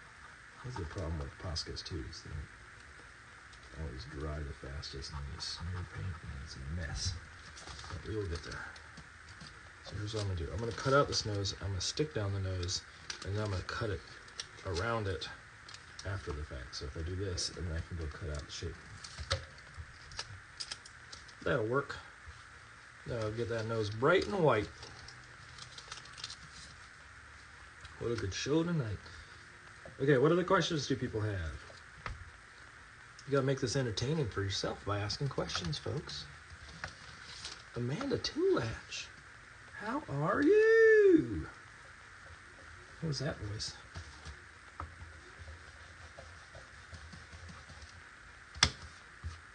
How are things in Amanda land?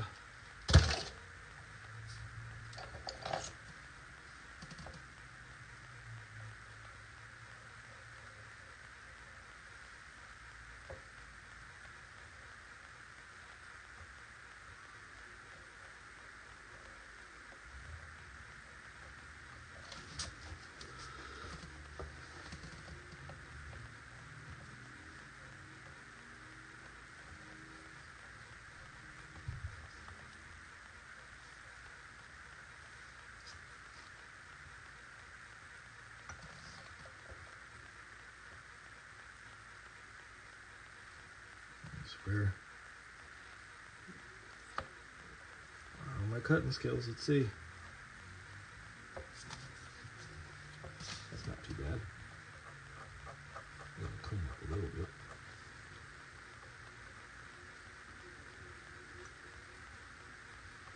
Could be able to hear my son playing Fortnite upstairs. And lots of woo, ba, ba, ba, ba, ba, ba.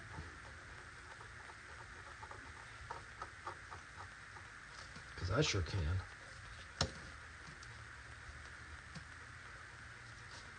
Let's see.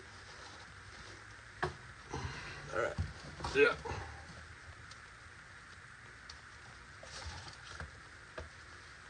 Okay, let me draw some little sun hats. Very nice here.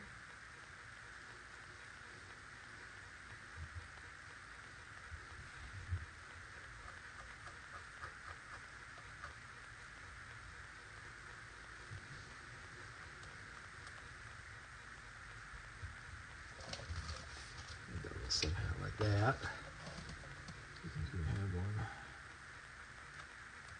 I'll probably put some little flowers or something on it so they just feel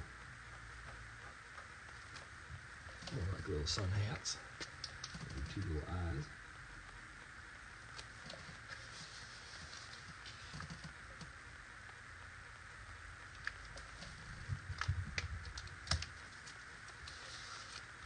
And then maybe, just maybe, we'll put a little, see if I can get this pink.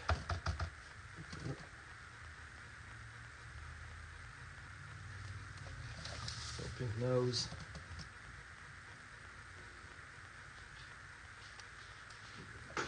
Little cases.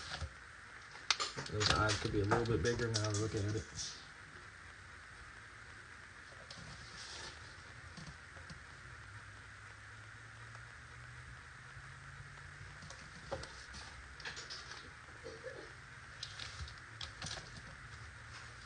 And then, now that that's down, and that's secure, put the nostrils on this guy.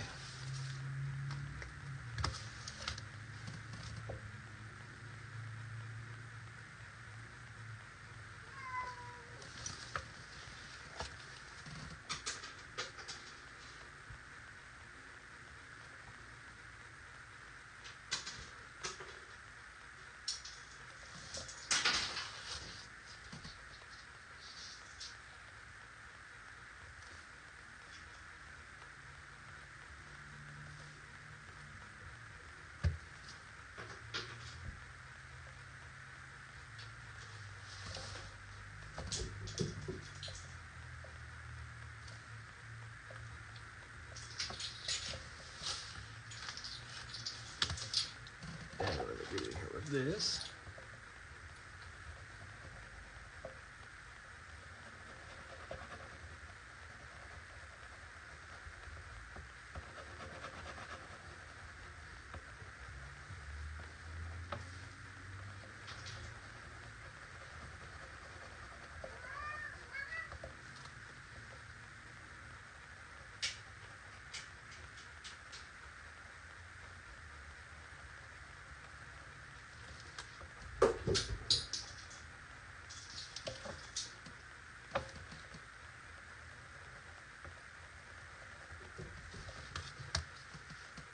feel like that color.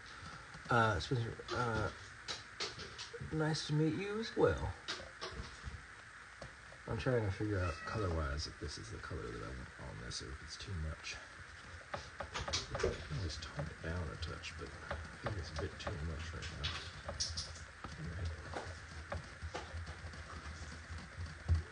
Knock it down a peg.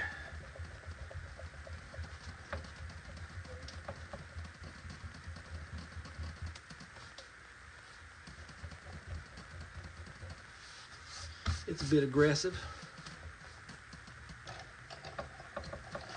Let's try. I mean, this guy isn't going to be dark enough, I don't think. Let's try this one.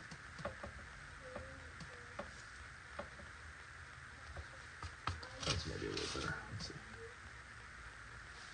The question of what were the two colors? This one was Dahlia Purple. This one's Burnt Ochre.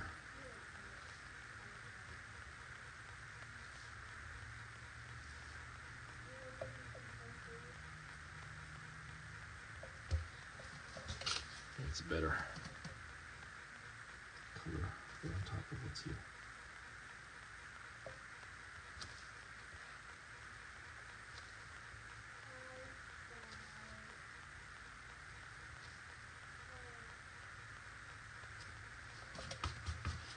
Yeah, it's better. I'm getting with this stone.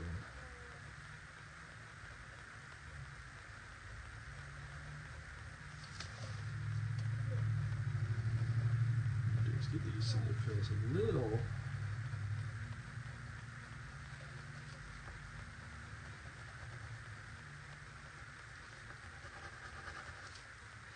dimensional and textured there. What I'm going to do is come up here.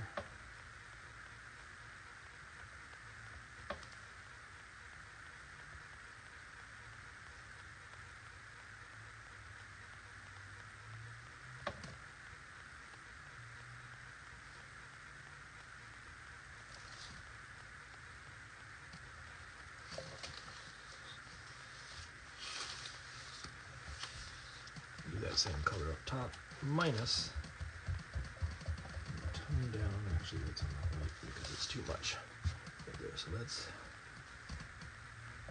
not a great pencil. Let's see. I want what would be a good color for there. I want it to be a little bit more subtle. Color in there. There we go. Now, what's the next step? Who's got questions? Come on, folks. Don't leave me hanging. Don't leave me hanging forever. I want... What's a good color that one? I want... This one? Nope. That's it. That's it.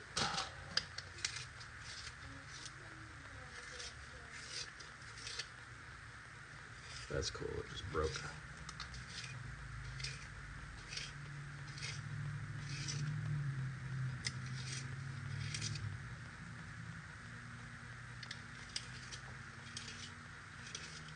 It's relatively sharp, so get down here.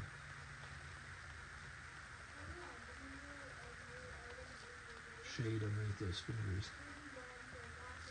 And then I will, again, go and clean up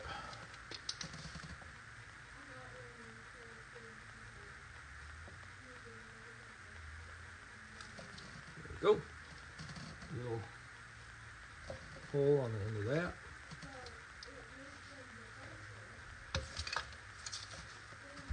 Okay, now me too.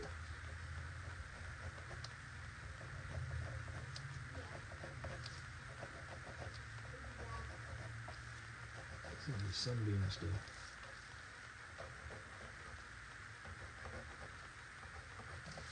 Break down through here a little better.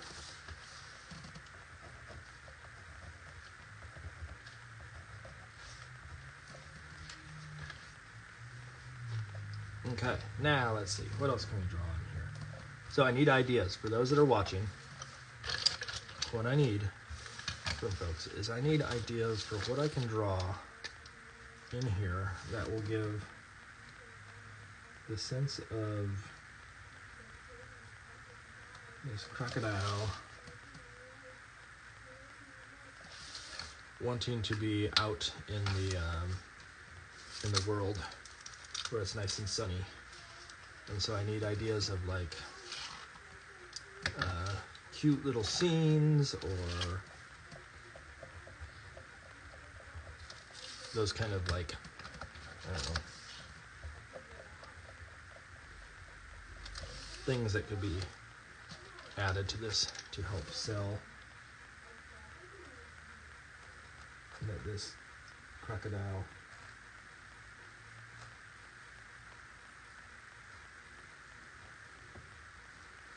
is missing.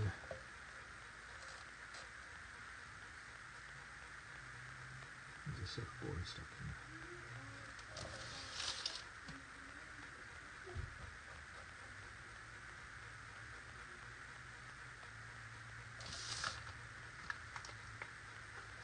I will actually touch that up after the fact. Now I get that with some of this blue. With a touch of, ooh, where's that one? Disney World souvenir. Okay, Bear Edwards. Other things, perhaps a beat up or smudge sign, slightly ripped vacation poster. I mean, I did think about putting swim trunks on the crocodile, or like some pants back there, so it feels even more like it wants to get out in the world.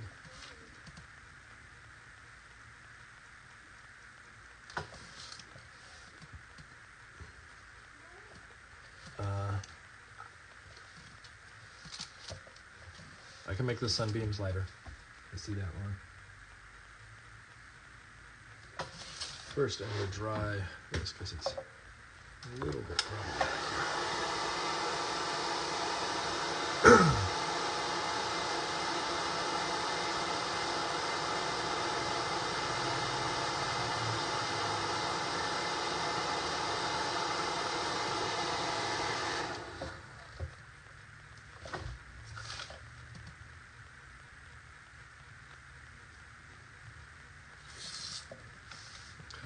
That. Let me get in there and do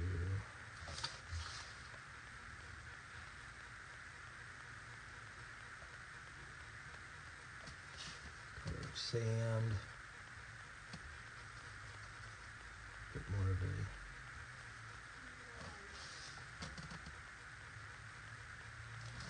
that's not gonna work. That's gonna be way too dark. Blend in with this.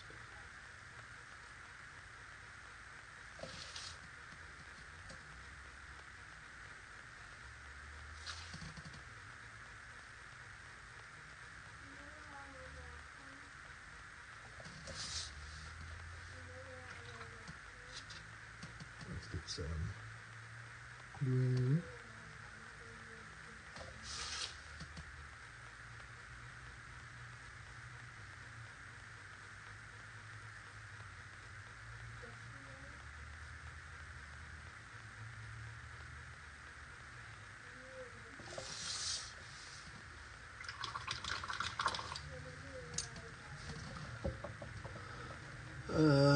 Swim trunks hung on the wall. Trees are hard to read from this far. Yeah, down in there, I mean, that's just a little tiny detail. That's not going to be critical to this one until the end. I'm not overly concerned about that one, but I will get something like that up to speed for us at some point here.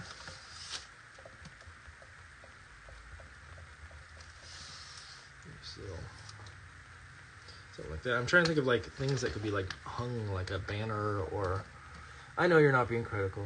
I know. Surfboard, Miami Vice, surfing, but it's a dark green color.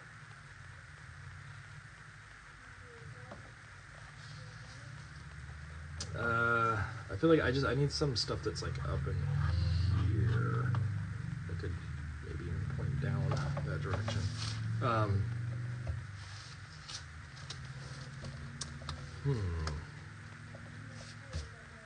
right, let me lighten up those sunbeams here.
Go. So it's a little brighter. This guy came up and caught the edge.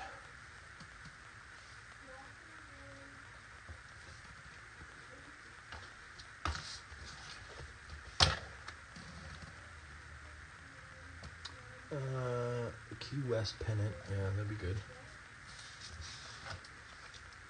A couple words like fun in the sun, beach towel. Ooh, I like the beach towel. That's a good. I wonder if I could do that like hanging over an edge. Like even.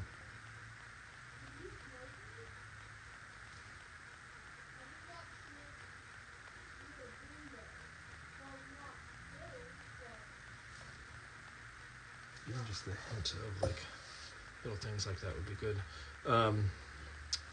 I thought about like Christmas lights or like something that has like a, not Christmas lights, but like what would be like coconuts or I like the idea of the pennant. So let me do the pennant because that's an easy.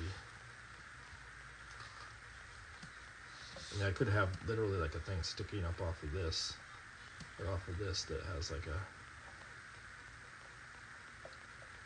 pennant attached to it that says like fun in the sun.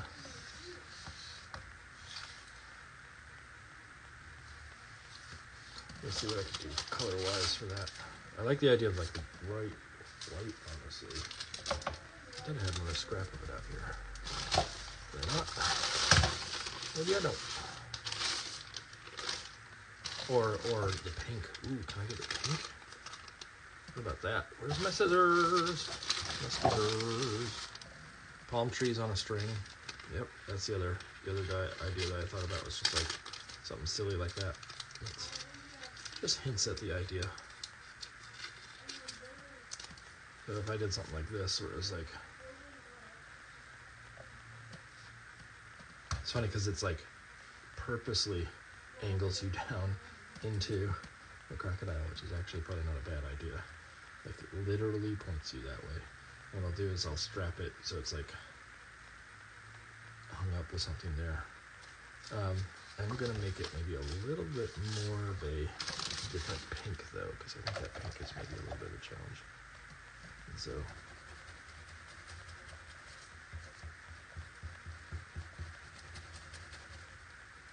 it's a little too peachy for what we have here.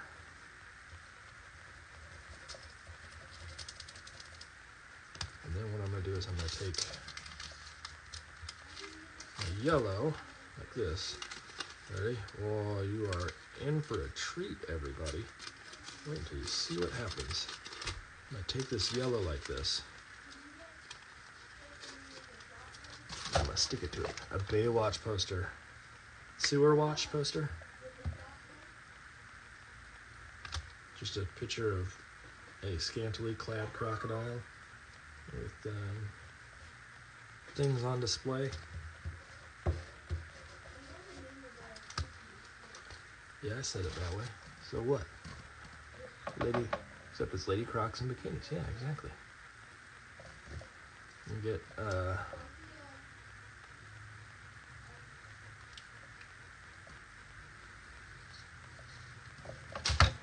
we go. That guy can point down that way. I am going to darken it up just a touch. I think it's a little bit too bright. And so I'm going to tone it just a touch. So it's maybe not as bright. A little bit of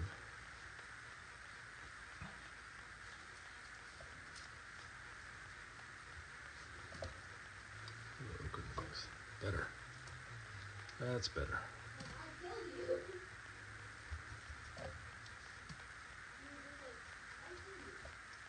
Okay, gotta wait for that to dry now. I mean, there isn't a ton of room to do stuff, but I will draw another poster over. You can't even see it. It's off the stage. Another poster over here. So we'll have a thing that says like Miami Vice or something of that sort. Let's see. I'll try to look for a different color than that'll work. If I do.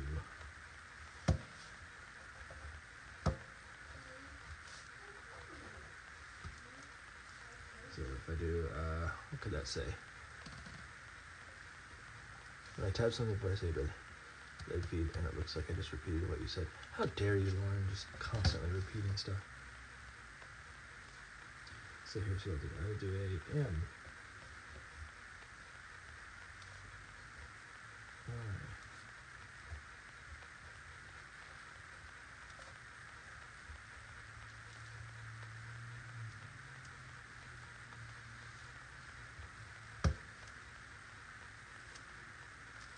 It's not enough. I don't think people will understand that that's what it says. So let's build it a different font. In fact, I might brighten it up just a touch. Let's see. Like this.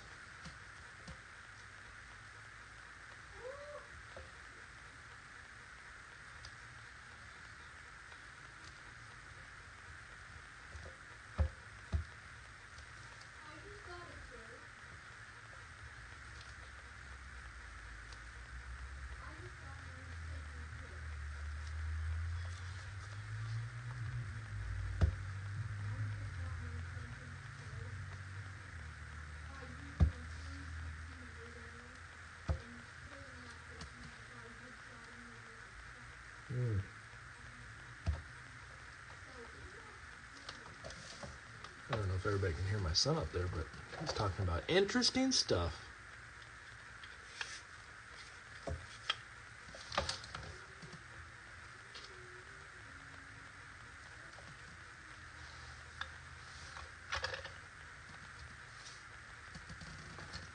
Here's what I'll do. I will draw a black line in here. Wait, ready?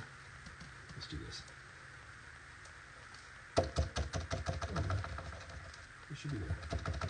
You shouldn't have an issue. There we go.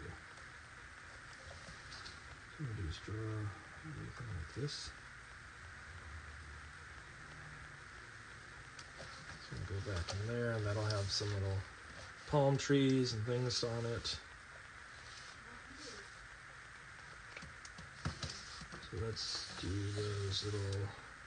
Do I have any other color that will work? I have a yellow marker, but I don't think it's going to be bright enough. These are going to be dark. There's that yellow one. Sorry, I'm trying to hunt it down. Oh, here it is. The challenge is I think this one's too vibrant, but I can see.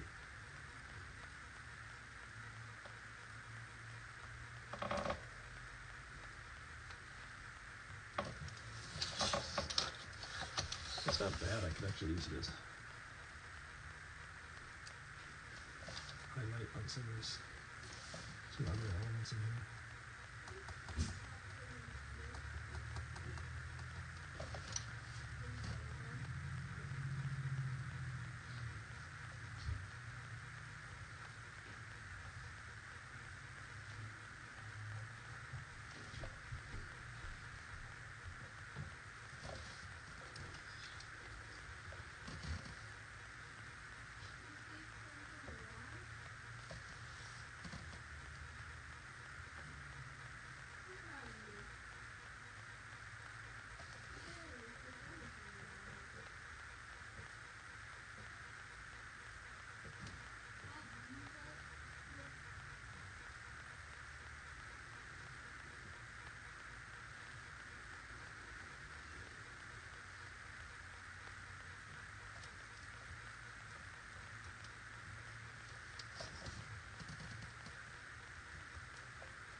Let's see. So I was going to do this. I was going to,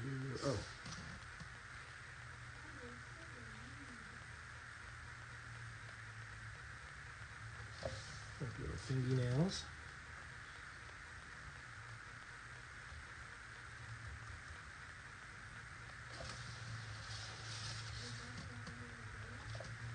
Actually, a bigger version of this, correct? Yes. Is this one alive or not?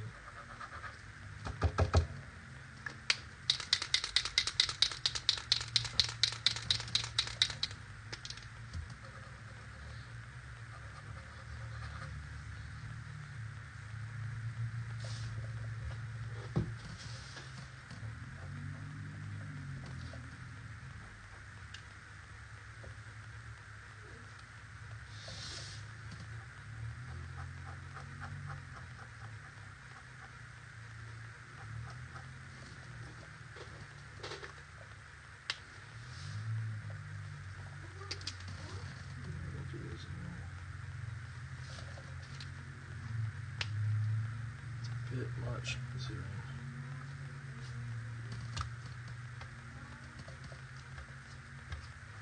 Turn that one down. Let's see. It's going to be too thin.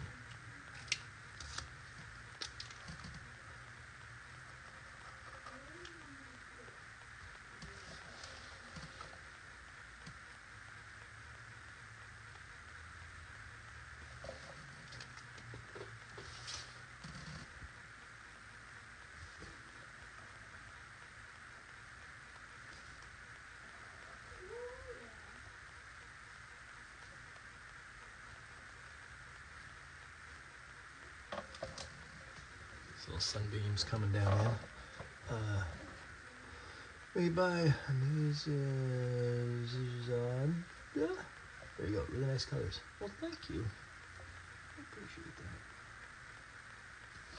This one started out as a challenge because I wanted to do something that was an odd color choice for me. Doing something on a dark background. And so that's what we ended up with. Some of the colors that were in here. The dark background being this dark green and having purple and green together. Yes. And having purple and green together seemed like a fun challenge for me. And so here we are. My wife yelled down at me to speak up because apparently I'm too quiet. So, ah! Ah!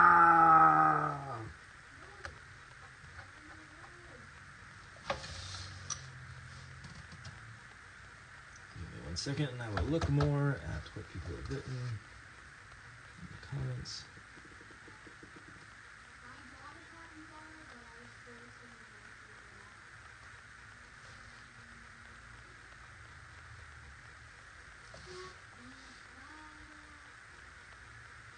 I hear my son talking about a capybara, but he stole someone else.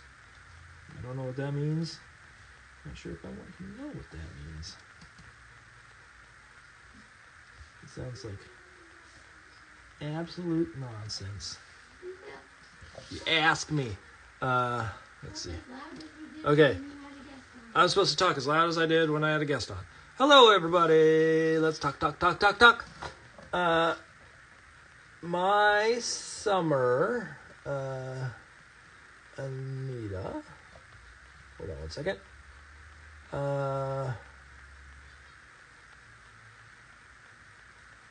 Make the left foot stand up and back. Yeah.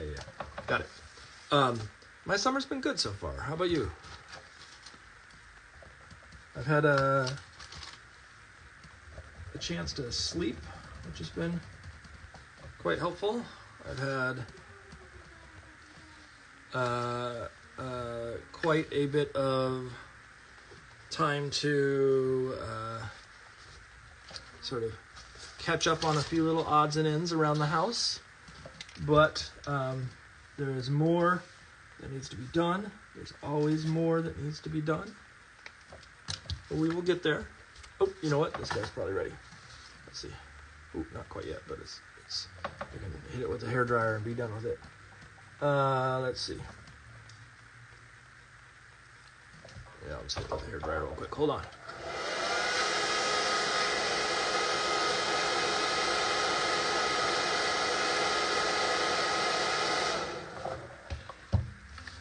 Anita, that's great. The company said they would keep it on file for you. The fact they didn't just like ignore it or toss it out or anything of the sort, that's the sign that you want. And so that's good. That's what I like to hear. That's what I like to hear.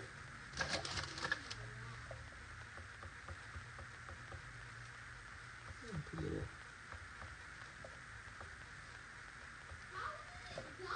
pink in those guys. Okay, now here's what we're gonna do. Let's stick this one down in there, and this may be it may get too cluttered if I do too much more than this. My son's rat died somehow. Can't believe it. He's talking about Fortnite still. It's not some cool thing like, I don't know, like what, but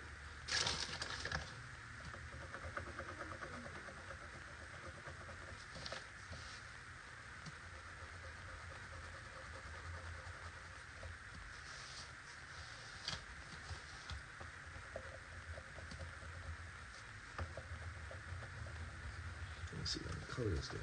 Why is it not sticking out well? Press it into place. There we go. Okay, now what I need to do, I need to make a little flagpole thing there, and then I'm going to wrap tape around one of these pipes so it feels like it's there in a way. Let's see. Anita, that's awesome about that it happened today, as well as getting a studio desk. I've had the studio desk that I'm working on right now since high school.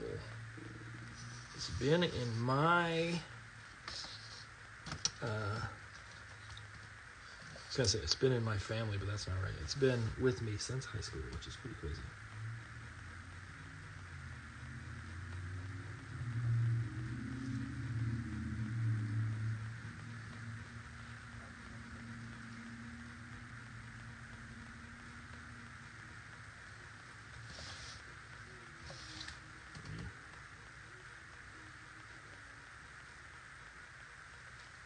String on that way.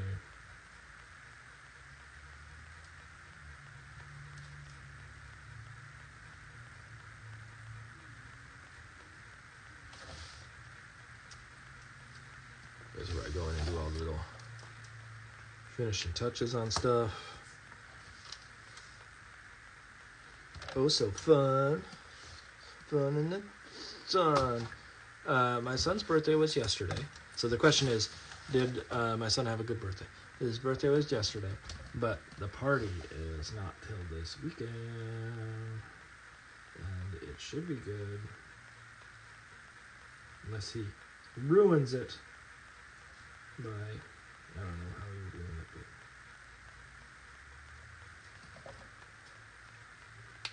but I don't think he would, but you know, it is what it is.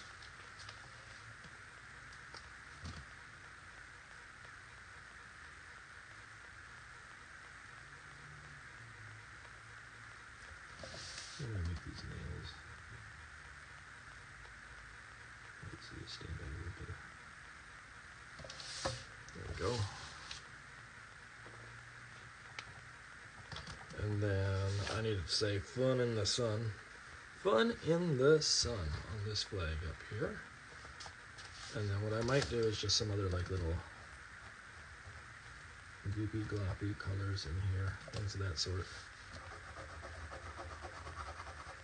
to make some of these other elements stand out.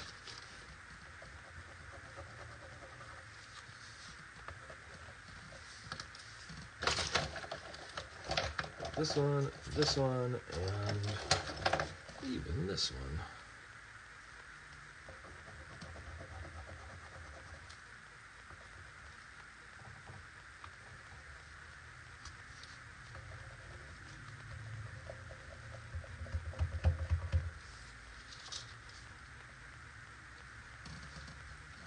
Go. I will wish him a happy birthday. Hey, Charlie! What? Everybody online says happy birthday. Thanks. He says thanks back. An unprompted thanks, too, just so you know.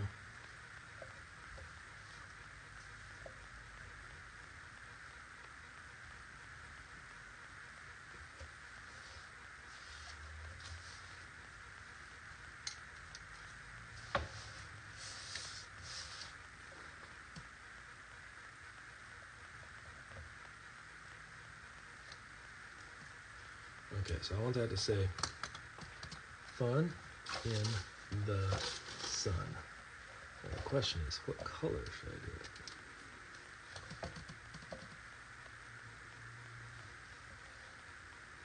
And how should I do it? Let me, I should probably pencil this in first so it feels like it's not crammed in there. Where's my pencil? There it is.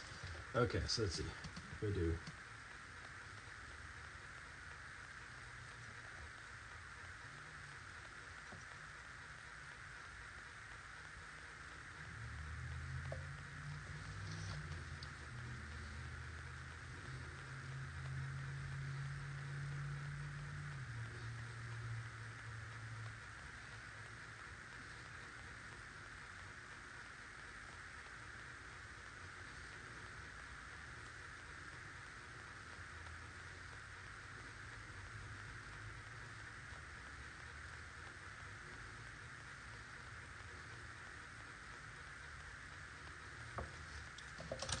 okay, I got it.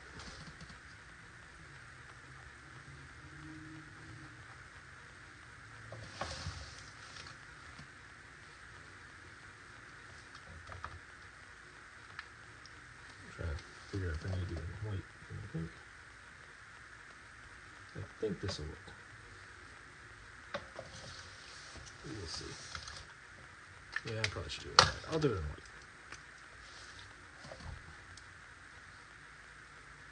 It'll pop a little bit better.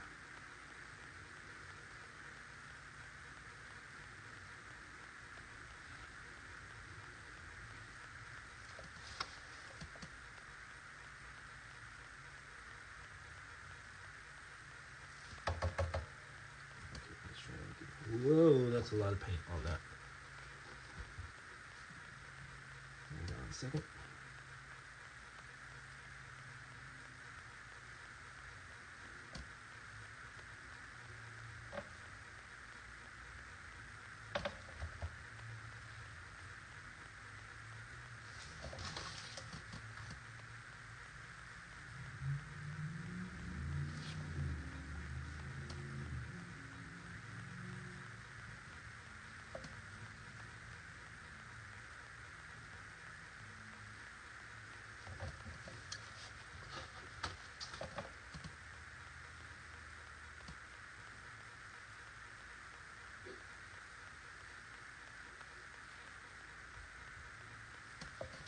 Okay, how are we doing? 5:37. I'm getting close. That text can be distracting to a piece. What do you think? How do you find the balance? I think in certain cases you need text to give context. So I think in a case like this, so the question is that adding text to a piece can be challenging, and it definitely can. I think in a case like what I'm doing here, I'm less concerned about it challenging because it's actually adding to the context versus sort of taking away. But I think if there was lots of signage that was like, here's a sign on a restaurant in the background that doesn't add to the story in any way, yeah, I would probably be hesitant. But in a case like this is actually, I think, somewhat necessary to make sure that it's clear what's going on in the scene. But I can understand the general concern that, like, yes, is it somehow taking away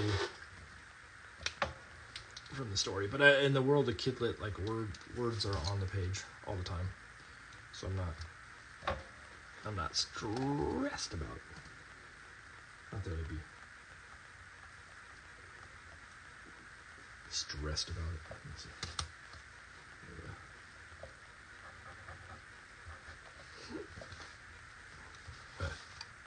need to dry this so I can actually get the letters in officially. Bear with us, everybody. Bear with us.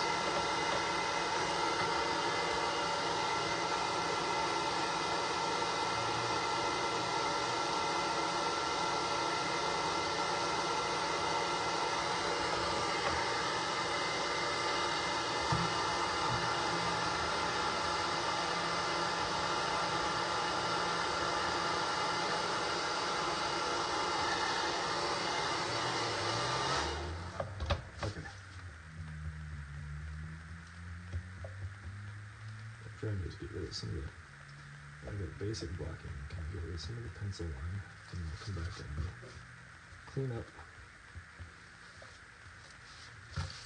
with the fun little acrylic painting.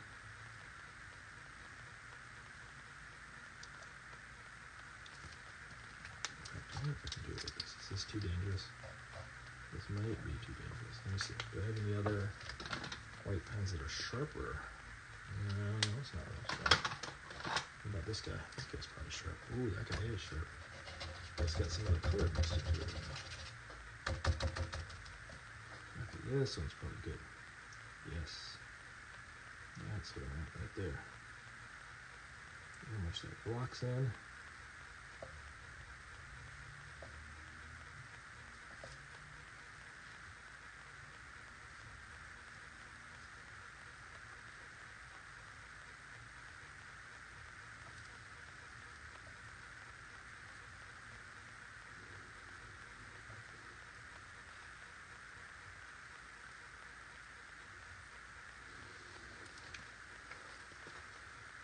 We're getting there. We're getting there, everybody. We're getting there. We're getting there. It's getting kind of hectic.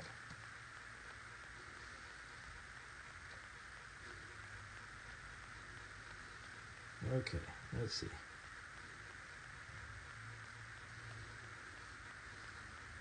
Once I get all these letter forms in here,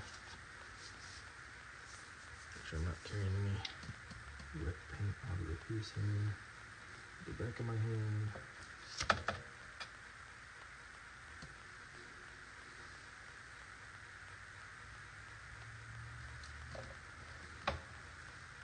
Okay.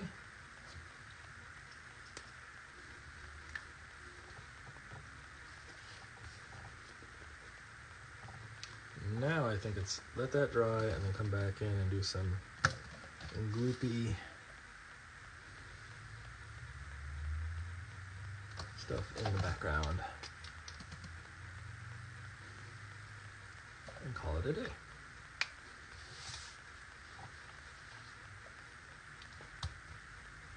I mean, should I make this a towel? Oh, come on. What is that?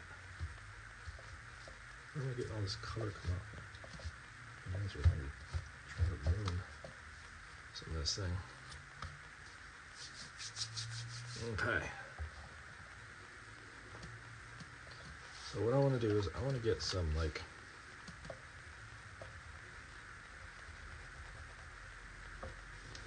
color on some of these pipes so it feels like there's like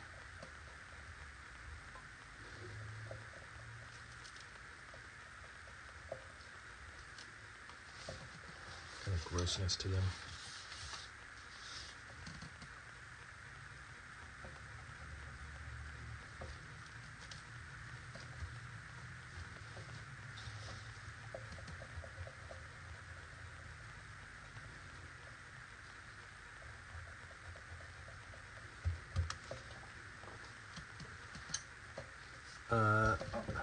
Is the top of the paper cut on an angle or my eyes? It is slightly, yes, bigger on this side. I will, in Photoshop, tweak it. I mean, I could actually probably chop off the bottom, but if I did, let's see, I make it relatively like squared up. It's probably more like this. So it's shaving off a little bit off the bottom, but I did not work on a squared up board to begin with, but yes, your eyes are not deceiving you. It's called, I just randomly cut it and called it a day. That's sort of how I operate on some of these, just in general.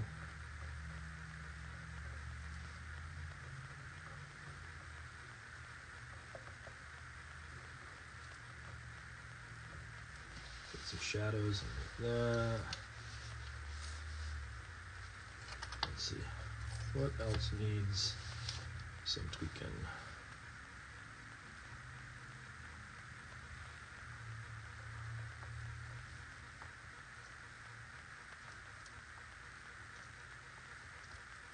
There's some little lines in there.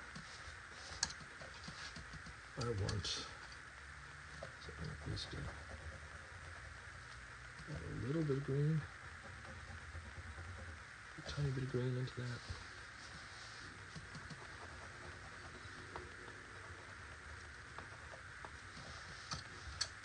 Too much. Let's go take this yellow.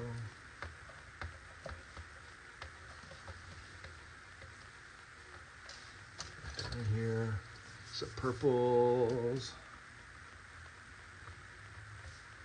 I got a earth illustration.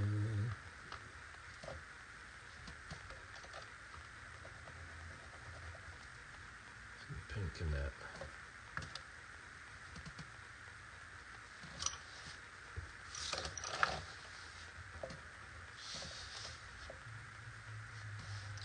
Okay, now let's see if we can figure out how to get some little like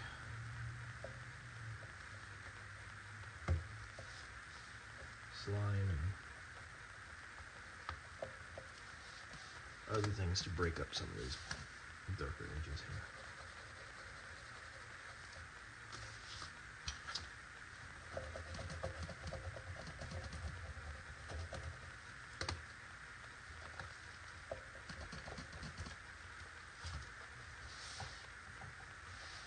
I want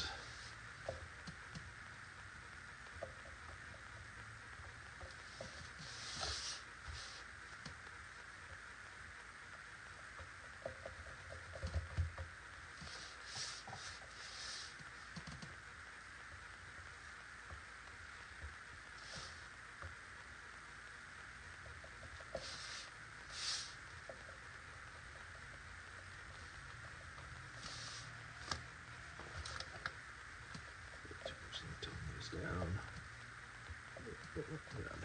There we go.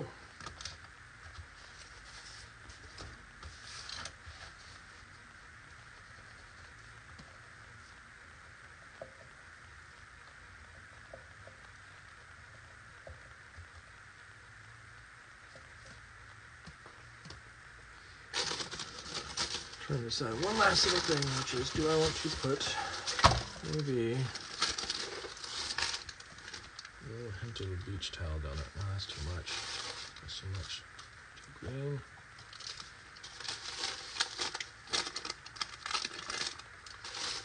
Right, here, I'll do this.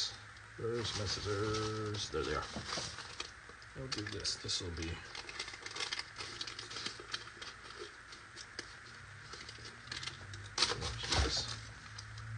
put something like that there. It doesn't have to be much. Something right there. It's not that quite right color down for it. Let's see. Is there any other? Ooh, here we go.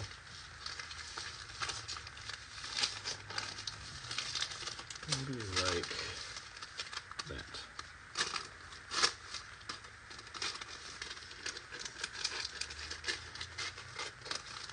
There we go. That should be better. There we go. And that can be a towel that's hanging over the edge. Now we'll stick that down, add some fringe, and then I think we can call this one a day.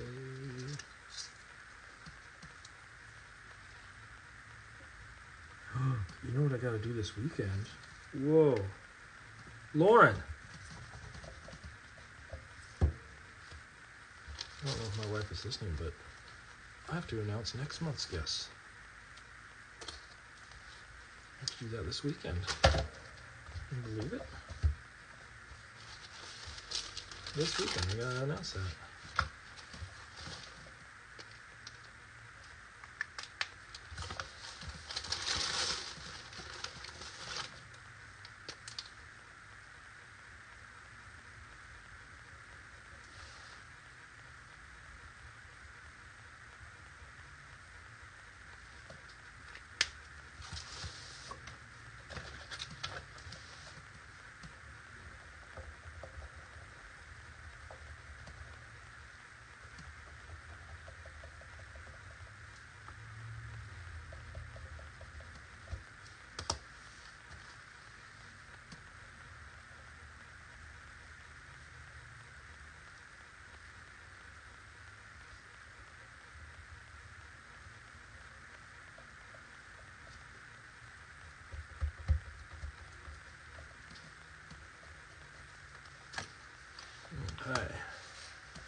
nice little bits of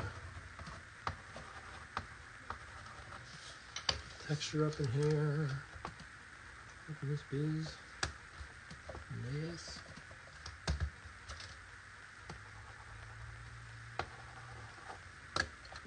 So imagine at some point this upcoming weekend, I will announce the next round of guests on Doodle. We are going to have a shorter month. I think there's 3, maybe 2, because I will be traveling at a certain point and cannot do it. But we will announce the guests accordingly. I know we got a couple of good ones that are everybody's probably going to be excited about. That's not cool. That one is dead. Wish I can pop this yellow in the sun here. There we go. That's probably pretty good. Okay.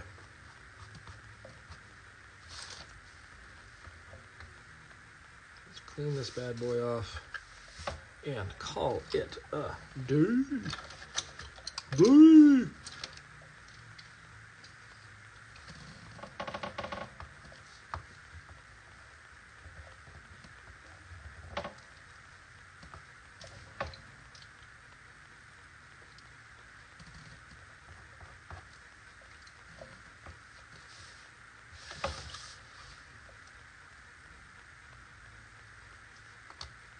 Don't like it.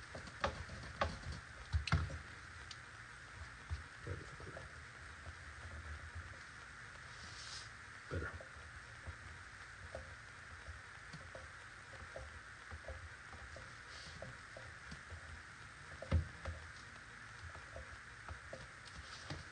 Okay.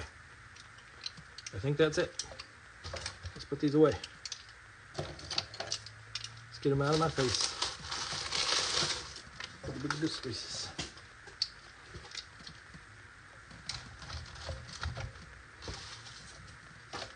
I have cleaned up some of this mess here. Some of it. You'll never be able to clean up all of it. There's too much mess here. But some of it. I gotta stop grabbing my X-Acto blade right on the tip. That would be smart. White. White. That's white. Black color. Color towards the top. White. No, that's off-white. Towards the top. Let's get these colored pencils out of the way. Thank you, Miss Lauren. Miss Lauren. As I forget what Total would say. What was his full name? He had a full name. Something Total.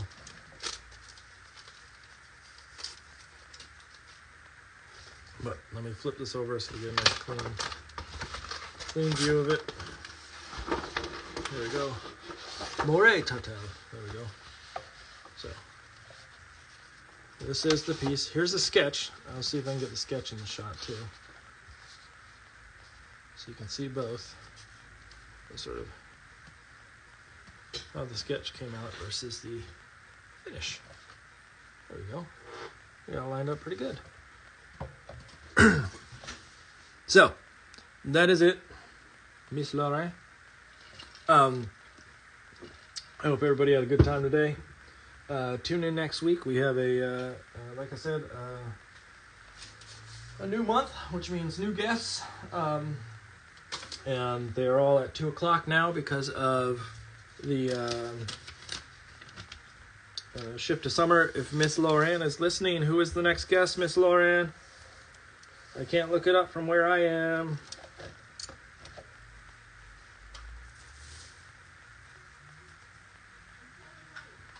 Kelly Light. Kelly Light. Everybody doesn't know Kelly Light. Kelly Light is a good friend who has was on a Game and Doodle back in the day, but has not been on a official Gab and Doodle. And so we'll get to talk all about life and everything. Kelly is finishing up, or hopefully is done by now. I don't know. We'll find out. A master's in, I believe, I don't know what the master's in. All I know is that Kelly's doing a thing on, it's on women in illustration through history and character design. Something of the sort. We'll get more details on it. But we will have a lovely time. I can guarantee it, talking with Kelly next week. So tune in then, 2 p.m. on Thursday. Otherwise, I want you all to go have a lovely evening. And I will see you next week. Bye. Bye.